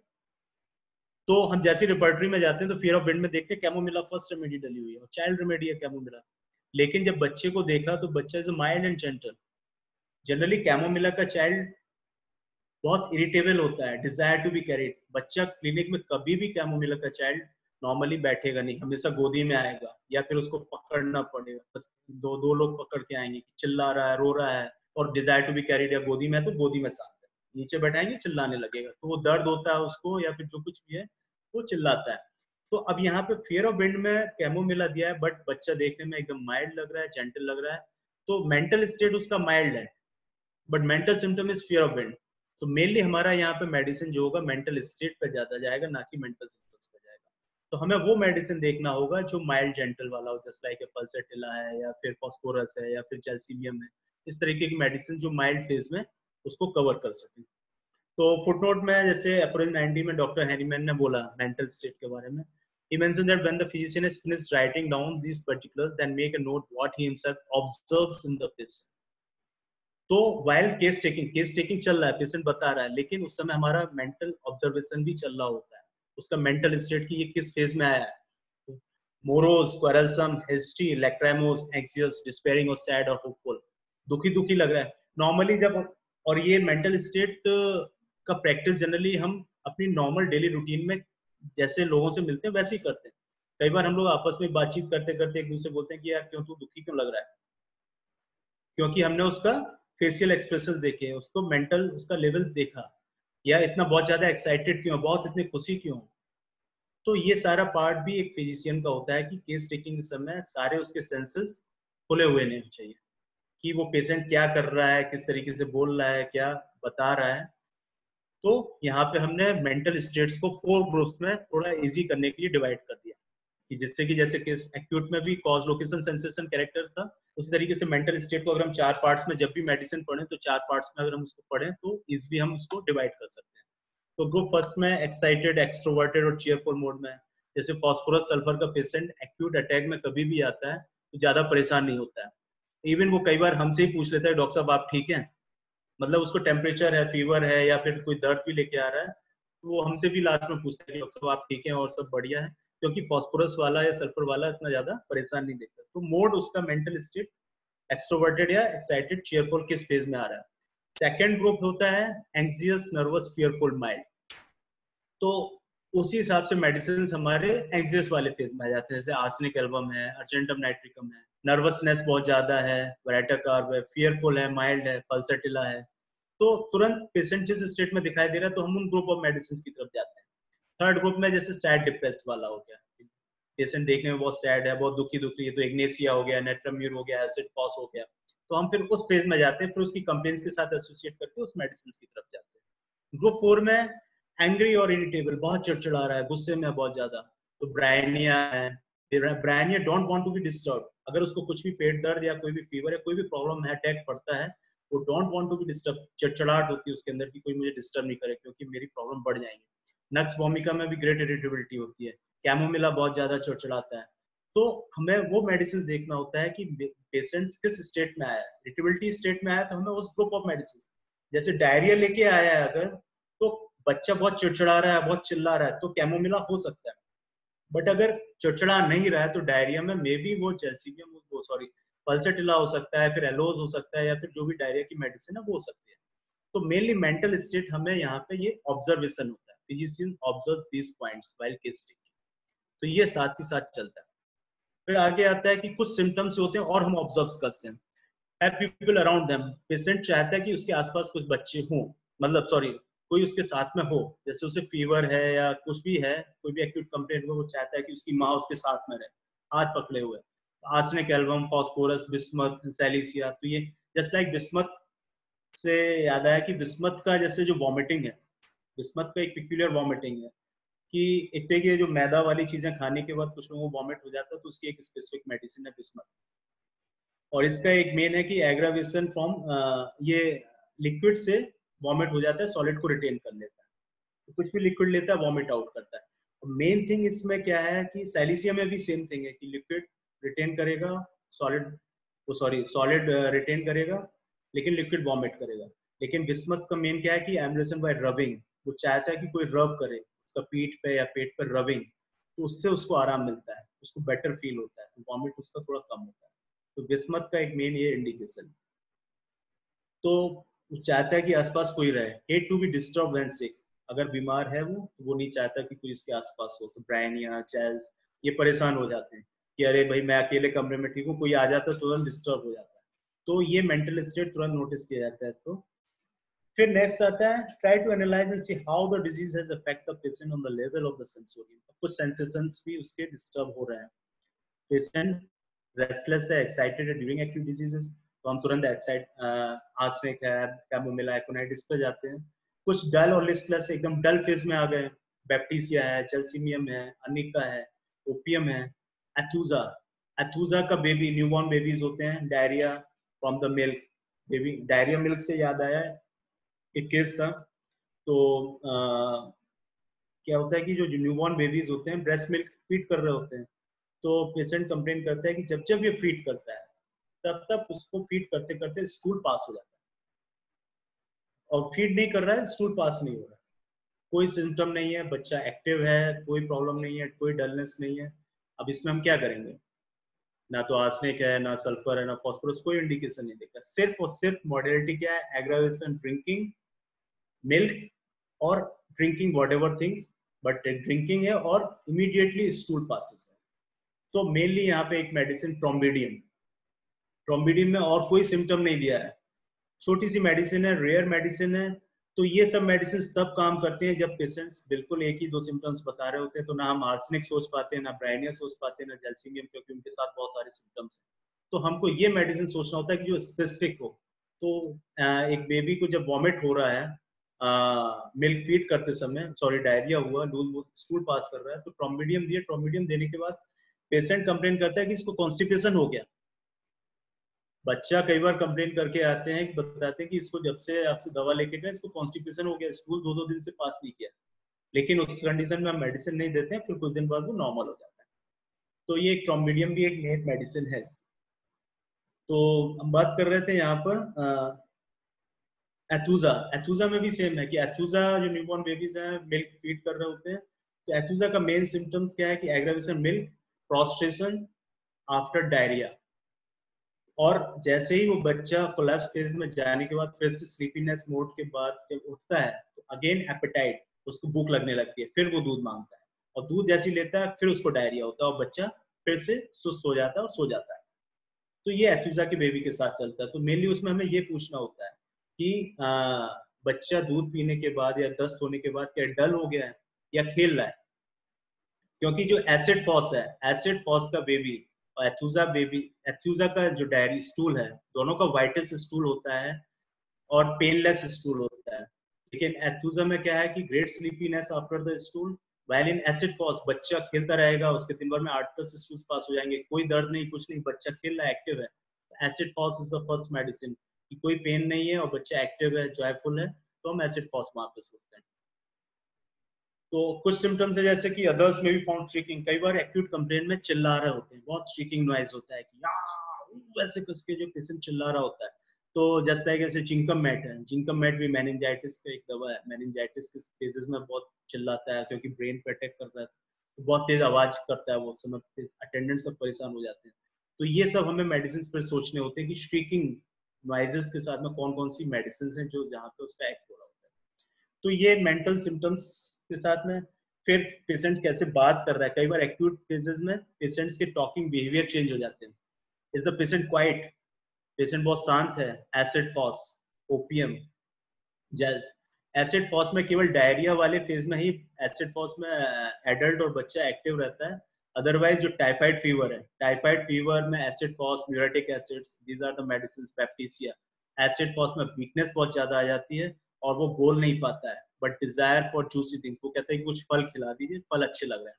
तो कई बार पेशेंट को जब देखने जाते हैं, इवन हम जब घर पे विजिट के लिए अटेंडेंट बुलाता है, तो पेशेंट लेटा हुआ है और उसके बगल में प्लेट में फल रखा हुआ है, तो उससे पूछते हैं कि इसको खाने में कुछ मांग रहा है, तो बोल रहे हैं कि बस ये फल खा रहा है और कुछ नहीं खा रहा है। तो ग्रेट वीकनेस और टाइफाइड है और यहाँ पर उसको जूसी थिंग्स की कुछ ऐसे कि जिससे केवल लिक्विड जा सके। तो फॉस्फोरिक एसिड, म्यूरेटिक एसिड भी टाइफाइड का मेडिसिन है या एक्यूट फीवर का, but there is involuntary diarrhoea while passing the urine और while passing the flatus. Urine के लिए जैसे जाता है स्टूल पास हो जाता है, तो ये म्यूरेटिक एसिड का मेन इंडिकेशन है कि फीवर के समय यूरिन करते करते स्टूल पास हो जाए, involuntary stool while passing the urine, तो ये म्यूरेटिक एसिड, और उसमें भी ग्रेट वीकनेस होती है, तो ये भी एक टाइफाइड में इस तरीके का मेन इंडिकेशन होता है। इश्यू और ही लोकेसियस, कई बार एक्यूट फेजेस में बहुत ज्यादा बात कर रहा है, बड़ बड़ बड़ बड़ बात करने में लगा है, कहीं इधर की बात है कहीं इधर की बात है, तो ये सब लैकेसिस है, हेसाइमस है, पोडोफाइलम है, पायरोजन है। पायरोजन में भी टेम्परेचर, पायरोजन का मेन क्या है कि ये एक ऐसी दवा है कि जब कोई सिम्टम नहीं दवा है दिखाई देता है हमको, तो पायरोजन एटलीस्ट फीवर डाउन करता है। और इसका एक सिम्टम है कि जो टेम्परेचर से पल्स का जो रिलेशन है, कि टेम्परेचर जो राइज कर रहा है 1 डिग्री और पल्स जो है वहां पे, तो उस हिसाब से मूवमेंट नहीं होता है, पल्स स्लो है टेम्परेचर ज्यादा है, या टेम्परेचर कम है पल्स ज्यादा है, तो ये उल्टा रिलेशन दिखाई देता है कई बार। तो ये पायरोजन इसका मेन दवा होता है। डिलीरियम फेज, कई बार एक्यूट में डिलीरियम फेज में दिखाई देते हैं कि वो जो है अजीब अजीब से एक्शंस कर रहे हैं, हाथ ऊपर नीचे कर रहे हैं, या फिर जो है कुछ और दिखाई दे रहा है, कुछ और बोल रहे हैं, कुछ सामने कुछ और दिखाई दे रहा है, तो डिलीरियम में ऑलरेडी चल रहे हैं। तो डिलीरियम में हाइसैमस है, हेलीबोरस है, ये सब मेडिसिन आते हैं। तो कई बार पेशेंट एक्यूट में सुपर कंडीशन में हम जब देखते हैं कि डॉक्टर साहब आके देख लीजिए क्योंकि आ नहीं सकते, तो जब जाके देखते हैं तो पेशेंट क्या है कि लेटा हुआ है और कपड़े उठा रहा है या फिर वो बड़बड़ कर रहा है, तो पता नहीं, और जो सामने खड़ा हुआ उसको पहचान नहीं पा रहा है, बोल रहा है कभी सामने कोई कीड़ा दिखाई दे रहा है, कोई जानवर दिखाई दे रहा है, सामने वॉल क्लॉक है तो वो कुछ और दिखाई दे रहा है, तो वो डिलीरियम मोड में दिखाई दे रहा है। तो ये सब हाइसैमस, हेलीबोरस के मेडिसिन हैं। अनिका डेलीरियम में क्या है कि एकदम बात करते करते बीच में सो जाता है, बैप्टीसिया भी सो जाता है। बैप्टीसिया में क्या है, डलनेस बहुत ज्यादा, अनिका में सोर लेम्ब्रोस है कि वो लेटे लेटे एक जगह दूसरी जगह पे चेंज करना चाह रहा है। तो डिलीरियम में सब है, लेकिन दोनों में, तीनों चारों में डिफरेंस है। हेलीबोरस में क्या होता है कि इनवॉलेंट्री मूवमेंट्स होते हैं, लेकिन उसके सेंसेशन सारे एक्टिव होते हैं, बट वो वैकेंट होता है एकदम, जैसे हेलीबोरस में कि अगर हम उसे बोलें कि जो है आप पहचानिए हमको या कौन खड़ा हुआ है, तो वो देखेगा बट रिएक्ट नहीं करेगा, क्योंकि वो इसका एक्सप्रेशन ऐसे होते हैं, ऐसे बस देखता रहेगा, बट कोई उसके एक्सप्रेशंस नहीं आएंगे, सुनाई भी उसको नहीं दे रहा है, कुछ भी नहीं दे रहा है। तो यहाँ पे हेलीबोरस फिर हमको थोड़ा बहुत लगता है कि एक हेलीबोरस के मोड में पेशेंट दिखाई दे रहा है। चेंजेस इन जनरल्स हम तो ये जानते हैं साले कि थर्स्टलेस है, तो ये सब चीज़ों को क्लियर करते हैं। स्मॉल क्वांटिटी, लार्ज क्वांटिटी, तो मेडिसिन के हिसाब से डिफरेंस है। कुछ वार्म ड्रिंक्स डिजायर होते हैं कुछ पेशेंट्स में, कुछ कोल्ड ड्रिंक प्रेफर करते हैं, जैसे इक्वेटोरियम है, फॉस्फोरस है, वेट्रम है। इक्वेटोरियम का जैसे बोन पेन्स होते हैं काफ़ी, जैसे डेंगू वगैरह के पेशेंट्स में। आई पेन, आई वॉल में पेन होता है, आई वॉल में जैल्सीमियम में भी ग्रेट आई वॉल पेन होता है उसको। और जैल्सीमियम में थर्स्टलेस होता है, बट इक्वेटोरियम में क्या डिजायर फॉर कोल्ड वाटर की है, थर्स्टी होता है। पर्सपायरेशन भी है कि कुछ सिम्टम्स के साथ में पेशेंट पर्सपायर कर रहा होता है, तो हम वहाँ से डिजीज भी डायग्नोज कर रहे होते हैं और अपनी मेडिसिन को भी डिफरेंशिएट कर रहे होते हैं। तो पर्सपायरेशन कहीं मलेरिया तो नहीं है उसको, या फिर कोई और एक्यूट ये वायरल तो नहीं है, या कोई बैक्टीरियल इन्फेक्शन तो नहीं है। तो हम ये साथ साथ टेम्परेचर्स या उनके साथ पर्सपायरेशन के अकॉर्डिंग उनको डिफरेंशिएट करते हैं। तो मेडिसिन भी हमारी उस हिसाब से डिफरेंशिएट होती चली जाती है। फिर माउथ में ड्राइनेस है या कुछ वेसिकल्स हैं, फीवर ब्लिस्टर्स हैं, जैसे कई बार पेशेंट्स को फीवर होता है, ब्लिस्टर्स है, तो फीवर ब्लिस्टर्स में मेन मेडिसिन जैसे नेट्रम्यूट फर्स्ट रेमेडी है कि फीवर ब्लिस्टर तुरंत उसके लिप्स पे तुरंत ब्लिस्टर्स आ जाते हैं। ड्राई क्रैक लिप में जैसे कि फॉस्फोरस है। और ये रेडनेस ऑफ द लिप्स के साथ में अगर आ रहा है तो सल्फर एक मेन मेडिसिन है, क्योंकि सल्फर की एक्यूट कंप्लेंट्स में रेडनेस ऑफ द ऑरिफिसेस ये एक मेन सिम्टम्स है कि अगर डायरिया लेके आ रहा है, बच्चे का डायरिया लेके आ रहा है, उसका जो एनल एरिया है बहुत ज्यादा रेड हो रहा है, तो sulphur is the first medicine. एक केस मुझे याद आया इससे, एक इधर सहारा हॉस्पिटल का एक बच्चा लेके आया था अराउंड 7-8 महीने का। वहां पे वो 1 महीने तक उसको एडमिट कर रखे थे और उसका डायरिया कंट्रोल नहीं कर पा रहे थे। फिर वो जब वो यहाँ पे आया और बच्चा देखने में इतना जॉली लग रहा था, इतना देखने में इतना अच्छा लग रहा था वो, कि कहीं से लग ही नहीं रहा था कि इसको कोई प्रॉब्लम है। लेकिन जब उससे पूछा, अटेंडेंट से, मदर फादर से पूछा, तो उन्होंने बोला, वो खुद ही बता देते हैं क्योंकि पॉटी साफ करना होता है, खुद ही बताते हैं कि जो पॉटी वाला एरिया उसका वो एकदम रेड हो गया, वहां पे रेसेस बहुत सारे आ गए। तो मुझे और कोई सिम्टम नहीं मिला, क्योंकि सल्फर का यूजली, सल्फर और फॉस्फोरस यूजली जो मेंटल स्टेट है वो चीयरफुल मोड में होते हैं, कभी भी उतना परेशान नहीं होते हैं। तो वो वाला मोड था उसका मेंटल स्टेट। और रेडनेस ऑफ ऑरिफिसेस, सल्फर उसको दिया। सल्फर देने के बाद ही मैंने बोला कि आप इसको कल ही मुझे बताएंगे कैसा है। कल जब दूसरे दिन आया तो उसमें से उसको 20% रिलीफ मिला। जो 1 महीने तक सहारा में एडमिट कर रखे थे, कुछ नहीं कर पाया, 20% रिलीफ मिला। फिर मैंने कुछ नहीं, मैंने कहा 2 दिन बाद बताइए। 2 दिन बाद बताया तो 50% हो गया, और 4-5 दिन बाद धीरे धीरे करके उसको खत्म हो गया। तो ये मेन इंडिकेशन है जो हम जितनी जल्दी से उसको पकड़ पाए तो मेन मेडिसिन तक जिससे पहुंच सके। तो यही है रिलेशन विद टेम्परेचर, कि पेशेंट को ठंड ज्यादा लग रही है, गर्मी ज्यादा लग रही है, उस एक्यूट अटैक में ना इधर हॉट चिली नहीं हमको पूछना है कि कौन सा मौसम पसंद है, या ठंडी ज्यादा या गर्मी। यहाँ पे हमें एक्यूट से पूछना है कि ठंड ज्यादा लग रही है या गर्मी लग रही है।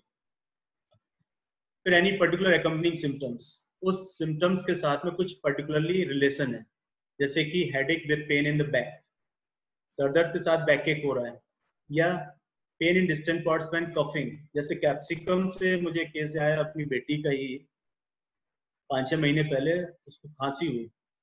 खांसी जब उसको हुई तो जो इंडिकेटेड मेडिसिन है वो दिया उसको, मे बी फॉस्फोरस था। फॉस्फोरस का कफ यूजली क्या होता है, एग्रावेशन टॉकिंग और लाफिंग, ड्राई कफ होता है, बोलने से और हंसने से बढ़ जाता है, और कोई दर्द वगैरह कोई खास नहीं होता है। जब जब बात करेगा, जैसे अगर मैं बोल रहा हूँ अभी, तो इतनी देर में बहुत सारी खांसी आ चुकी होती है, तो वो फॉस्फोरस का मेन इंडिकेशन है। और पानी, प्यास ज्यादा लगती है, तो उसको मेडिसिन दिए, लेकिन 6-7 दिन हो गए, खांसी में आराम नहीं मिला। खांसी कम होती फिर बढ़ जाती थी।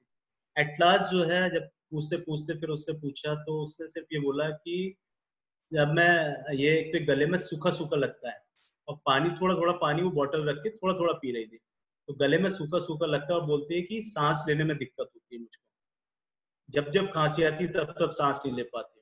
तो फिर मैंने रिपर्टराइज किया पूरा, क्योंकि जब 5-6 दिन हो जाए तो केस को बड़ा रिपर्टराइज करके मेडिसिन फाइंड आउट करना होता है कि अब कौन सा ऐसा मेडिसिन है कि जो काम क्यों नहीं कर रहा है, तो मेडिसिन निकलता है। फिर कैप्सिकम में उसमें यही देखा कि ड्राइनेस और ये चोकिंग सेंसेशन, डिस्निया हो रहा था उसको, डिफिकल्ट टू ब्रीथ, और मेनली था कि ड्राइनेस के साथ में। तो फिर कैप्सिकम, और हाँ, खांसते खांसते चेस्ट पेन हो रहा है, पेट में दर्द हो रहा है, जो pain in the distant part, तो कैप्सिकम दिया उसको। तो कैप्सिकम देने के बाद दूसरे दिन उसको जो है 20-30% रिलीफ मिला, वो भी बेटर फील कर रही थी। फिर 5-6 दिन में मैंने फिर कोई रिपीट नहीं किया। कैप्सिकम जो इंडिकेटेड मेडिसिन होता है, अगर जहाँ काम करने लगा फिर रिपीटिशन का जरूरत नहीं पड़ता है, फिर ऑलमोस्ट केस को ठीक कर देता है, अगर ज्यादा पैथोलॉजी डेवलप नहीं हुई है। तो कैप्सिकम देने के बाद ठीक हो गया। तो मेनली ये पर्टिकुलर पिक्यूलियर्स होते हैं जो हमको मेडिसिन को रूल आउट करते हैं। कुछ में जैसे कि जैसे जैल्सीमिया में हेडेक बेटर बाय यूरिनेशन, या cough with involuntary urination, cough with involuntary lacrimation. जैसे नेट्रम्यूर है, नेट्रम्यूर का जो लैक्राइमेशन है ये एक्यूट के लिए बहुत इंपॉर्टेंट सिम्टम है, लैक्राइमेशन। फीवर के समय भी कई बार पेशेंट्स आते हैं, बोलते हैं कि जो है आंखों से पानी आ रहा है और कोई सिम्टम नहीं मिल रहा है, जुकाम है या खांसी जो कुछ भी है व्हाटएवर, बट फीवर हो रहा है, आंखों से पानी कंटिन्यूसली आ रहा है, तो नेट्रम्यूर उसकी इंडिकेटेड मेडिसिन होती है। इनवॉलंटरी यूरिनेशन में तो फिर पल्सेटिला है, ये स्क्विला है और कॉस्टिकम है, तो फिर हम उनको रूल आउट कर लेते हैं कि कॉस्टिकम में रॉनेस है, तो पानी पीने से आराम मिल रहा है। स्क्विला में लाफिंग और टॉकिंग से दिक्कत होती है और उसको थोड़ा बहुत ब्रोंकाइटिस वाली फेज में भी आने लगता है। और ये पल्सेटिला तो एग्रावेशन वॉर्म रूम है, ये एमरेसन ओपन एयर है, थर्स्टलेस होता है। तो मेनली अकम्पनिंग सिम्टम्स भी, तो आफ्टर ऑल ये पूरा हमारा एक्यूट केस टेकिंग का पार्ट यहाँ पे खत्म होता है। तो मेन जो पॉइंट्स है एक्यूट में, हमारे मेन पॉइंट्स वही थे कि cause, change in weather, mode of onset, location, sensation, character, modalities at time and at last accompanying symptoms. अगर हम इन सारी चीजों पे कमांड करके, और एक चीज ये होती है कि अगर हम इनको बराबर जब रेगुलरली पढ़ते रहते हैं, क्योंकि पेशेंट कभी भी आता है तभी हम इनको ट्राई कर पाते हैं। अगर हमारे दिमाग में जस्ट लाइक अगर हमारी डिक्शनरी फुल नहीं है तो पेशेंट आके बता के चला जाएगा, हमको नहीं पकड़ में आएगा। तो हमको कंटिन्यूसली रिवाइज भी करते रहना चाहिए। डॉक्टर दीपक जो बहुत अच्छा काम करते हैं, पढ़ाते रहते हैं और पढ़ते रहते हैं, इनका ये सबसे बड़ा प्लस पॉइंट है कि पढ़ाने के साथ साथ पढ़ने का काम ज्यादा करते हैं, तो इन्होंने ये बहुत अच्छा काम कर रखा है। तो यही तरीके होते हैं, और जब पेशेंट आता है तुरंत हमको वो दिमाग में वो चीजें आती है और तुरंत ट्राई करते हैं, और जब एक बार दे देते हैं तो मेडिसिन एकदम दिमाग में सेट हो जाती है, फिर कभी भी नहीं भूलते। मैंने एक एग्जाम्पल लिया थोड़ा वॉमिटिंग का, कि मैंने अगर वॉमिटिंग डिस्कस करें तो वॉमिटिंग में जैसे कई बार पेशेंट्स आते हैं तो कुछ कॉमन मेडिसिन है, आर्सेनिक, फास्फोरस, बेरेट्रम, इपिकॉक, नक्स, सल्फर, ब्रायनिया, बिस्मथ। इनके लगभग लगभग इंडिकेशन तो बता, जैसे कैडमियम सल्फ है। कैडमियम सल्फ क्या है कि this is the combination of arsenic and Bryonia. Symptoms के अकॉर्डिंग कई बार पेशेंट्स आते हैं, बोलते हैं कि वीकनेस बहुत ज्यादा है और एंजाइटी है, कुछ भी खाते हैं वॉमिट होता है, और बिस्तर पे रहते हैं तब तक वॉमिट नहीं होता है, या बैठे रहते हैं तब तक वॉमिट नहीं होता है, लेकिन जैसे ही मूवमेंट करते हैं वॉमिटिंग स्टार्ट हो जाता है। तो एग्रावेशन, मोशन। तो जब फिर कंफ्यूजन होता है कि अरे ये तो मॉडलिटी ब्रायनिया की आ रही है, प्रोस्टेशन यहाँ पे आर्सेनिक का, एंजाइटी आर्सेनिक का, तो फिर कैडमियम सल्फ एक ऐसा मेडिसिन है जिसमें दोनों की कॉम्बिनेशन दिखाई देती है। तो फिर हम ना आर्सेनिक और ब्रायनिया की बजाय हम सीधे कैडमियम सल्फ पर जाएंगे। फिर वॉमिटिंग, तो ये क्या मेन तो कॉमन मेडिसिन हो गए जो यूज होते हैं, लेकिन कुछ वॉमिटिंग इन चिल्ड्रंस, उसके लिए फिर एक अलग ग्रुप ऑफ मेडिसिन। तो अगर बेटर होता है कि हम पहले से ही अपना चार्ट तैयार करके रखें कि जो आए हम उस पेशेंट को उस हिसाब से अटैक करें कि हाँ भाई कहाँ से पूछना है। अगर बच्चा आया तो वॉमिटिंग ऑफ चिल्ड्रन में सबसे पहले एक ग्रुप ऑफ मेडिसिन पूछना है, एथुजा, कैलकेरिया, सैलिसिया, कैमोमिला, एपिकॉक, एंटिमटाड। तब इनके अलावा अगर कुछ है तब सोचेंगे, नहीं तो इसी में ही काफी हद तक मेडिसिन कवर हो जाती है। वॉमिटिंग ऑफ प्रेगनेंसी, फिर एक वॉमिटिंग ऑफ प्रेगनेंसी भी होती है। तो उसमें जैसे कुछ मेडिसिन हैं, अब जैसे प्रेग्नेंट फेज में अगर पेशेंट आ रहा है वॉमिटिंग के लिए, तो हमें कुछ सिम्टम्स क्लियर करने हैं, जैसे सीपीआर में एम्प्टी गॉन सेंसेशन होता है एपिगैस्ट्रिक रीजन में, उसे खाली खाली लगता है लेकिन कुछ भी खाती है वॉमिट करती है। टेविकम भी एक मेन दवा है वॉमिटिंग का, और इसका मेन जो सिम्टम है, जैसे आर्सेनिक के लिए एंजाइटी रेस्टलेसनेस होता है, ऐसी टेविकम का मेन जो सिम्टम है नॉजिया विद ग्रेट फेंटनेस। कोई भी एक्यूट कंप्लेन होगा, और टेविकम बहुत अच्छी मेडिसिन है जो एक्यूट में हमें कई बार हेल्प करती है। एक्यूट रीनल कोलिक के पेशेंट्स कई बार आते हैं with the great nausea, acute attack के साथ, नॉजिया बहुत फील हो रहा है but can't vomit out, tabacum is the main remedy. Heart pain के पेशेंट्स आते हैं, चेस्ट में पेन हो रहा है, aggravation lying on left side but great nausea, इतना ज्यादा नॉजिया होता है कि वो काफी वीक हो जाता है। एंड एवर्जन कवरिंग उसको पसंद नहीं होती, बट बेरेट्रम जैसा cold sweat on the forehead और कोल्ड एक्सट्रीमिटीज भी है, लेकिन कवरिंग एवर्जन होता है। लेकिन टेविकम के लिए नॉजिया विद फेंटनेस ये मेन सिम्टम, अगर ये नहीं होगा तो टेविकम कहीं नहीं होता। तो वॉमिटिंग और प्रेगनेंसी में भी अगर नॉजिया है और वॉमिट नहीं हो रहा है, बहुत ज्यादा वीकनेस आ रही है, तो टेविकम हो सकता है। क्रियोजोट भी मेन एक मेडिसिन है, नॉजिया विद चिलीनेस। यहाँ पे टेविकम में नॉजिया था with heat sensation, but creosote में नॉजिया विद चिलीनेस है कि उसको कुछ भी खाती है उससे पहले उसको नॉजिया वॉमिट लगता है, खाने के बाद थोड़ा आराम लगता है। Asarum europaeum, this is all the first month pregnancy होती है, उसमें भी नॉजिया फील होता है, इसमें क्या होता है कि उसको लगता है कि कुछ पार्ट बॉडी में है जो मुझको परेशान कर रहा है, और दूसरा ये उसमें ग्रेट सेंसिटिविटी टुवर्ड्स नॉइज, जरा सी भी आवाज होती है तुरंत इसको इरिटेशन होता है और वॉमिट कर देती है, क्योंकि एसआरएम का मेन सिम्टम है सेंसिटिव टू नॉइज।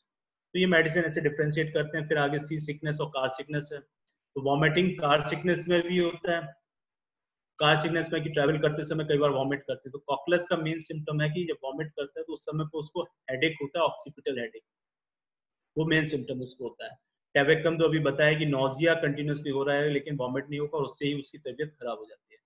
पेट्रोलियम में क्या होता है, वॉमिट करने के बाद उसको हंगर पेन होता है, तो उसको लगता है कुछ खाने को मिल जाए। तो पेशेंट अपनी हिस्ट्री बताता है कि डॉक्टर साहब कुछ दवा दे दीजिए कि मैं ट्रैवल करने जा रहा हूँ लेकिन मेरे साथ ऐसे ऐसे सिम्टम्स होते हैं। तो फिर हम उसको मेडिसिन देते हैं कि जब अगर लगे तो इसको खा लेना, तो वो वहां पे सिम्टम्स उसको कवर करेंगे। मैंने एक मेडिसिन एलियमसीपा कुछ उन पॉइंट्स के अकॉर्डिंग थोड़ा सा रखा कि जिससे हम मेडिसिन को देख पाए। जैसे एलियमसीपा है, एलियमसीपा का जैसे कॉज में मैंने रखा कि गेटिंग वेट, कुकुम्बर्स कॉज को ले। कई बार अब जैसे कुकुम्बर आजकल आ रहा है, बोला कि पेट दर्द लेके आ गया बट कुछ सिम्टम नहीं, खीरा खाया। क्योंकि पेट के जो पेशेंट्स आते हैं कई बार हमको सबसे पहले ये पूछना होता है कि क्या खाया, cause, what is the cause.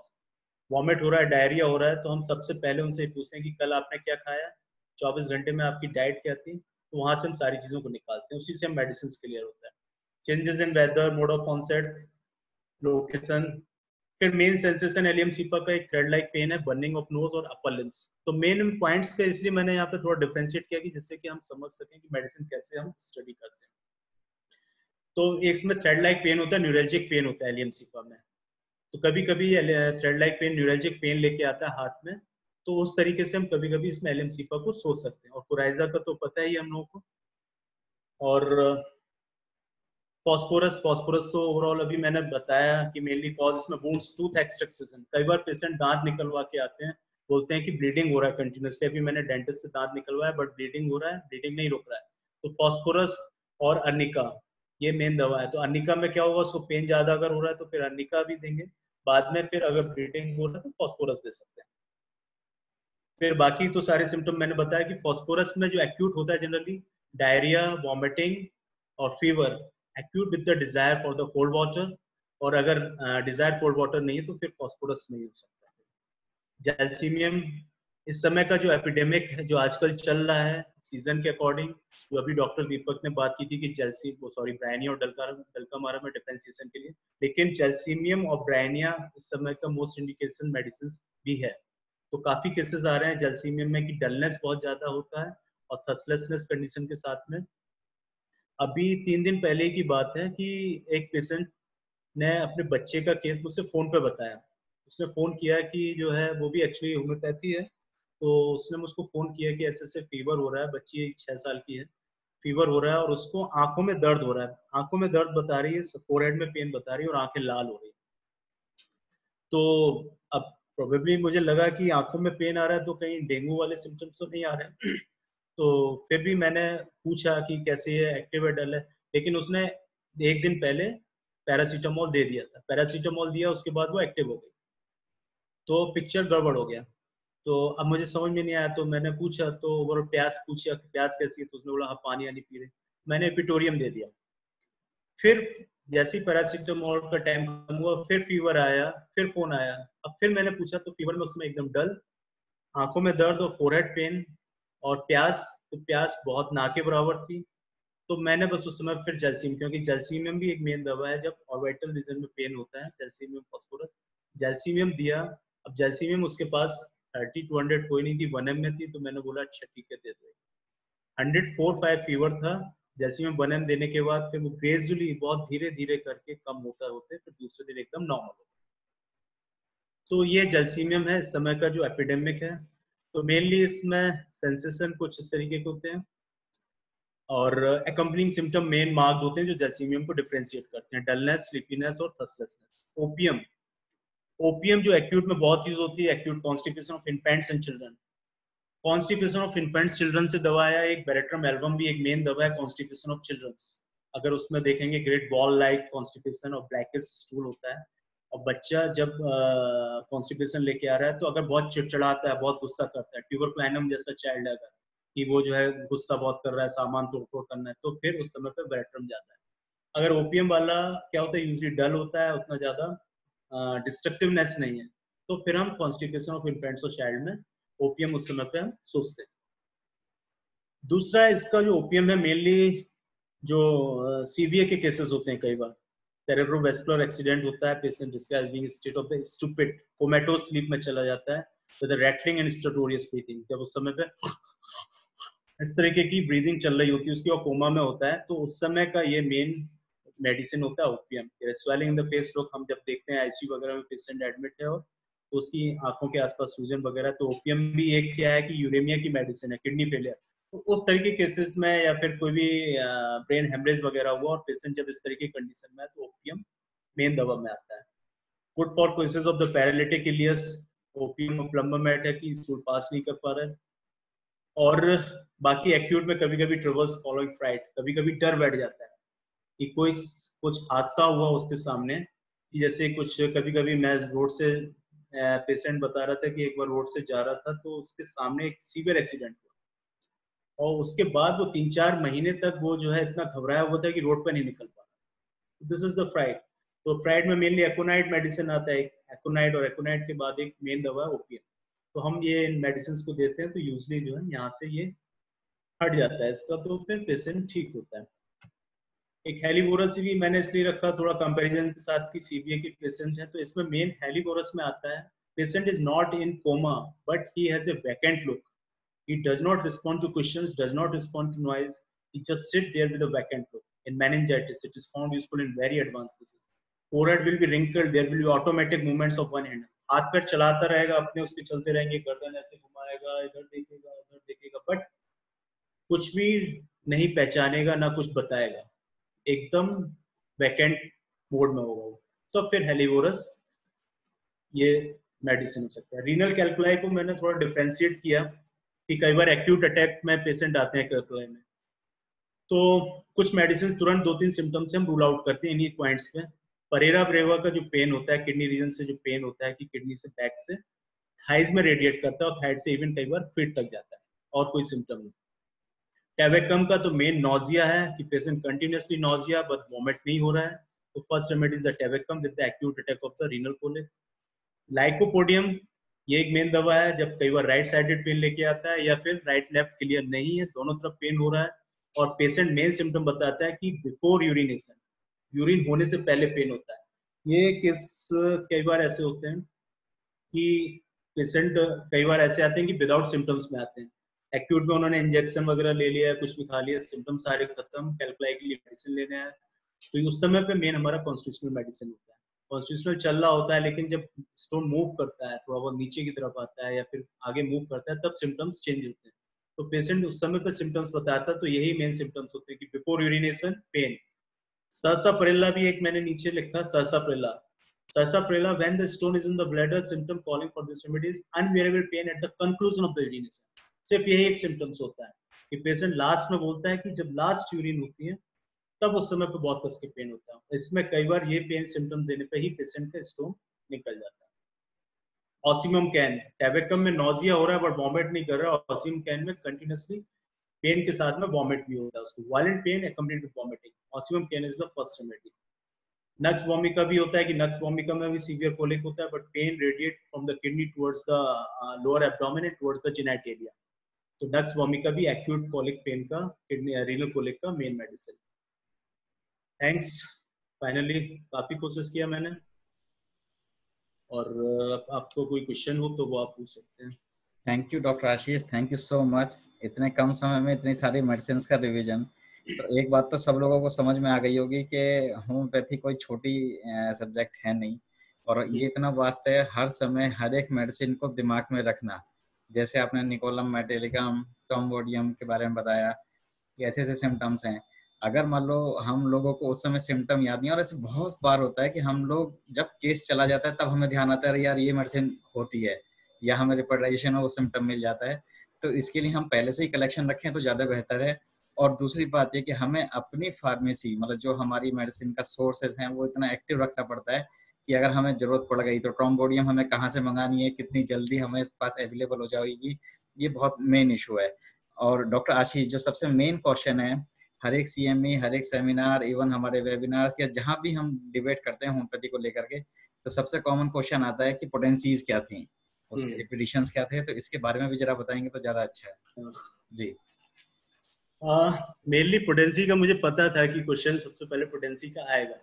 तो पोटेंसी एक्चुअली क्या है कि इसके बारे में कहीं भी कुछ भी नहीं है। पोटेंसी से बेटर सबसे पहला पार्ट होता है कि मेडिसिन सिलेक्शन, कि हमारा पिक्चर अगर क्लियर है, अगर इंडिकेटेड मेडिसिन है तो पोटेंसी उतना मैटर नहीं करता, क्योंकि हमारे क्लिनिक में सारा पोटेंसी नहीं है। कई बार इवन जब स्टार्टिंग में मैंने क्लिनिक खोला था और सारी चीजें पड़ी थी, तो पेशेंट सामने आता था तो मेरे को क्या होता था कि खुद उठ के जाना पड़ता था कि अरे ये मेडिसिन नहीं है, और मुझे ये मेडिसिन, क्योंकि मुझे पता करना है कि मेडिसिन का कितना एक्शन हो रहा है। तो मैं कई बार पेशेंट को बोलता था कि आप वेट करिए, मैं भी आया, और मैं तुरंत पास में मेडिकल स्टोर वाले के पास जाके दवा लेके फिर आके देता था, क्योंकि मुझे फॉलोअप चाहिए, मेडिसिन एक्ट्स और नॉट, ये सिम्टम काम कर रहा है कि नहीं कर रहा है। तो ये तरीका होता है, क्योंकि आपने जो पहले बोला कि हमारे स्टोर में नहीं होता है, तो हम कंटिन्यूसली ऐसे काम करते हैं, अपनी रेंज बढ़ाते हैं और वो रेंज हमारी अपडेट होती है। पोटेंसी का मेनली क्वेश्चन आता है, तो पोटेंसी हम क्या होता है कि डे बाय डे जब हम एक पेशेंट, दो पेशेंट, चार पेशेंट जब देखते हैं, तब हमें दिखाई देता है कि मेडिसिन कब किस पोटेंसी में काम करता है। जैसे अभी रीनल कैल्कुलाई की बात की मैंने, तो रीनल कैल्कुलाई में बर्बेरिस वल्गैरिस कभी भी लो पोटेंसी में काम नहीं करती। 1 m या 10 m में अगर हम जब उसको देते थे तब स्टोन रिमूव करता है, टिंक्चर और वो कुछ भी काम नहीं करता है। तो ये हमारा प्रैक्टिकल पार्ट होता है। हम इंडिकेटेड मेडिसिन सबसे पहले सिलेक्ट करें। हाँ, लेकिन इसमें एक चीज हम जरूर सोच सकते हैं कि अगर पर्टिकुलर्स बहुत ज्यादा मार्क्ड हैं, बहुत ज्यादा सीवियरिटी है, सीवियर उतना ज्यादा है कि पेशेंट में सिम्टम बहुत ज्यादा आ रहे हैं, पेशेंट परेशान है, तो हम उस समय पर क्या करते हैं कि वाटर डोज पोटेंसी 30 में लिया, लो पोटेंसी में लिया, क्योंकि जब पेशेंट एडवांस कंडीशन में, सीवियरिटी में, तो हम अगर हाई देंगे तो एग्रावेशन होने के चांसेस हो सकते हैं। तो हमें बेटर है कि लो पोटेंसी दें, बट फ्रिक्वेंटली रिपीटिशन होना चाहिए। तो उस समय पे हम क्या करते हैं कि पानी ले लिया 100 ml या कुछ भी, उसमें उस पर 30 डाला और उसको कंटिन्यूसली शेक किया, और उसको जितनी सीवियरिटी है उस हिसाब से रिपीटिशन भी कराते हैं कि अगर बहुत ज्यादा टेम्परेचर है और डायरिया ज्यादा हो रहा है, वॉमिट ज्यादा हो रहा है, प्रॉब्लम ज्यादा, तो हम आधा आधा घंटे में रिपीट कराते हैं। जैसे जैसे इम्प्रूवमेंट आता जाता है, टाइम बढ़ाते चले जाते हैं। या उतना ज्यादा नहीं है, सिर्फ फंक्शनल डिसऑर्डर है, तो हम 4-4 घंटे में या 3-3 घंटे में ऐसे रिपीट कराते हैं। तो ये वाला पार्ट हमारा क्या होता है कि प्रैक्टिकली जब हम पेशेंट देखते चले जाते हैं तब आता चला जाता है। तो यूजली बट हमें ये ध्यान देना है कि अगर पेशेंट उतना सीवियर नहीं है तो हम थोड़ा सा 200 तक जा सकते हैं, और अगर सीवियर है पेशेंट तो हमें लो पोटेंसी रिपीटिशन ही चलना चाहिए, तब हाई में नहीं जाना चाहिए। यस, ये बात आपने बिल्कुल ठीक कही डॉक्टर आशीष, कि जब हमारे पास अगर कोई इंडिकेटेड पेशेंट आ गया, मान लो हमें लगता है कि हमारे पास आज किसी भी मेडिसिन की कोई पोटेंसी हायर में, लो में या 1 m में है और केसेस इंडिकेट कर रहा है, तो उस समय कोई भी पोटेंसी अगर सिमिलिमम है तो वो एक्ट करेगी। जैसे मुझे अपना एक केस याद है निकोलम मेटेलिकम का, कि हमारे पास एक इक्थियोसिस की स्किन डिजीज की एक पेशेंट आई। हमने उसको काफी टाइम तक स्किन की बहुत सारी मेडिसिन देके देखी, लेकिन जब हम लोग ऐसा सोचते हैं कि केस ठीक नहीं हो रहा तो रिपोर्टाइजेशन पे जाते हैं, उसकी केस एनालिसिस पे जाते हैं, तो हमें लगा कि उसको एक ड्रीम बड़ा स्पेसिफिक है कि फॉलिंग ऑफ टीथ। उसको ऐसा लगता था, उसने बिल्कुल एग्जैक्टली ऐसे ही प्रेजेंट किया कि डॉक्टर साहब मुझे ऐसा लगता है कि जो मेरे दांत हैं वो निकल करके कहीं हवा में उड़ रहे हैं। तो ये बात जब हमने रिपोर्टाइज करी सिर्फ इसी सिंगल सिम्टम को लेकर के, तो हमें निकोलम मेटेलिकम मिली सिंगल मेडिसिन रिपर्टी में, और हमने इसका एक वंडरफुल इफेक्ट देखा। और उस दिन भी मैंने डॉक्टर आशीष की तरह सेम वैसे ही किया कि जब मेरे पास निकोलम मेटेलिकम नहीं थी तो मैं उठ करके गया, मैंने अपनी फार्मेसी वाले को पहले से फोन करके रखा कि इसकी जो भी पोटेंसी हो मुझे अभी दो। तो उसके पास शायद 30 पोटेंसी मिली थी और वो 30 पोटेंसी बहुत अच्छे से काम कर गई थी। तो ये बहुत जरूरी है कि हमारे दिमाग में जो सिम्टम्स हैं वो हर समय, क्योंकि आने वाला पेशेंट सिर दर्द का होगा, आने वाला पेशेंट दांत के दर्द का होगा, आने वाला पेशेंट आइज का होगा, या वो कोई कैंसर का होगा या किसी बड़ी बीमारी को लेकर के आएगा, हमें नहीं मालूम। तो हमें हर चीज अपने आप अपडेट रखनी है। जैसे डॉक्टर आशीष ने कहा कि डॉक्टर दीपक पढ़ते रहते हैं, तो मैं कभी पढ़ता नहीं, मेरे स्टूडेंट्स स्वयं वो मुझे पढ़ाते रहते हैं। वो मजबूर करते हैं कि डॉक्टर दीपक तुम पढ़ो। तो ये जरूरी है कि हमें पढ़ाई बहुत रेगुलर करनी चाहिए, और सिर्फ एक ही पर्टिकुलर चीज को नहीं करके नहीं, हर चीज को। जैसे मैंने अभी जो अपना सेशन लिया था, जब मैं स्टूडेंट्स को पढ़ाने की बात कर रहा था, तो मैंने उनको बताया कि आप एक हफ्ते में एक डिजीज को कवर करो, उसकी मैथमेटिका, उसकी और उसके लिए ऑर्गेनान या जो भी चीजें हैं वो सब कवर कर लो एक हफ्ते के अंदर। तो अगर आपने ऐसा किया और पूरे ईयर में 52 डिजीज भी आपने कवर कर ली, तो समझो आप एक बहुत अच्छे ज्ञाता, एक अच्छे डॉक्टर बन गए। तो ये जरूरी है कि आप अपनी नॉलेज को अपडेट करते रहो। तो आज जितना भी सुना वो बहुत ही अच्छा लगा, और मैं तो सुनने के लिए हमेशा तरसता रहता हूँ। और मैं डॉक्टर आशीष को अपना गुरु ही मानता हूँ मैथमेटिका और नहीं, गुरु ऑर्गेनान तो में। गुरु ही रहेगा हमेशा, हम गुरु नहीं हो सकते। और मैं चाहता हूँ कि सब लोग अच्छे से पढ़ें, अच्छा सा काम हो। मेरा एम ये नहीं है कि मैं आपको बड़े बड़े स्टेज के जो स्पीकर्स हैं वो ला करके आपको दूं। ऐसे लोगों को ला करके देना चाहता हूँ जिनको एक्चुअली बड़े स्टेज पे होना चाहिए। दो तरीके के होम पेस आपको स्टेज पे मिलेंगे, या तो वो लोग जो सिर्फ एक केस को प्रेजेंट करने में 2 घंटे लगा सकते हैं। एक वो जो 2 घंटे में पूरे एनाटॉमी से लेकर के और मैथमेटिका तक पढ़ा सकते हैं। तो हम चाहते हैं कि हमारे इस छोटे से टाइम में, इस लॉकडाउन के दौरान, हमारी नॉलेज जो है वो 5.5 साल की रिकवरी हो जाए। और मोस्ट ऑफ द टाइम जितने मुझे मैसेजेस आ रहे हैं और जितना मुझे फीडबैक मिल रहा है, सभी लोग खुश हैं। आज भी 2 घंटे बाद, ठीक 2 घंटे बाद हमारे पास 120 से ज़्यादा अभी जूम पर अवेलेबल हैं, फेसबुक पे भी अवेलेबल हैं। तो ये हमारे लिए एक बहुत बड़ी बात है। मैं दिल्ली होम्योपैथिक मेडिकल एसोसिएशन की तरफ से बहुत बहुत धन्यवाद करता हूँ डॉक्टर आशीष। हमारे patron sir doctor VP Singh sir thank you हैं। Boss. Doctor VP Singh sir, आप कुछ कहना चाहेंगे डॉक्टर आशीष के बारे में? देखिए, डॉक्टर आशीष के बारे में जितना कहा जाए थोड़ा ही रहेगा। वैसे तो मैंने तो ये देखा है कि पूरी टोटल कंपेरेटिव मैथमेटिका, क्या बोले? मैथमेटिका आज इन्होंने जो बताया है, वाकई ये पढ़ने से नहीं मिलेगा, किताब में नहीं मिलेगा, ये हमको एक्सपीरियंस से आता है, प्रैक्टिस से आता है। तो मैं तो अपने जूनियर्स को, जो न्यू कमर्स, उनको ये कहना चाहूँगा कि डॉक्टर आशीष के कांटेक्ट में रहें और इस तरह के उनसे ये सब चीज़ लेते रहें, तो बहुत कुछ मिलेगा प्रैक्टिस में भी और जीवन में भी। यही मेरी शुभकामना डॉक्टर आशीष को है कि गो एड प्रोसीड।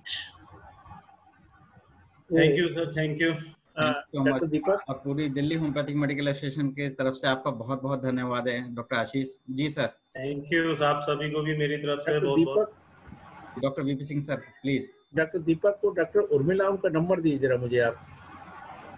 ठीक है सर, ठीक है जी। हाँ, बहुत बहुत धन्यवाद डॉक्टर आशीष।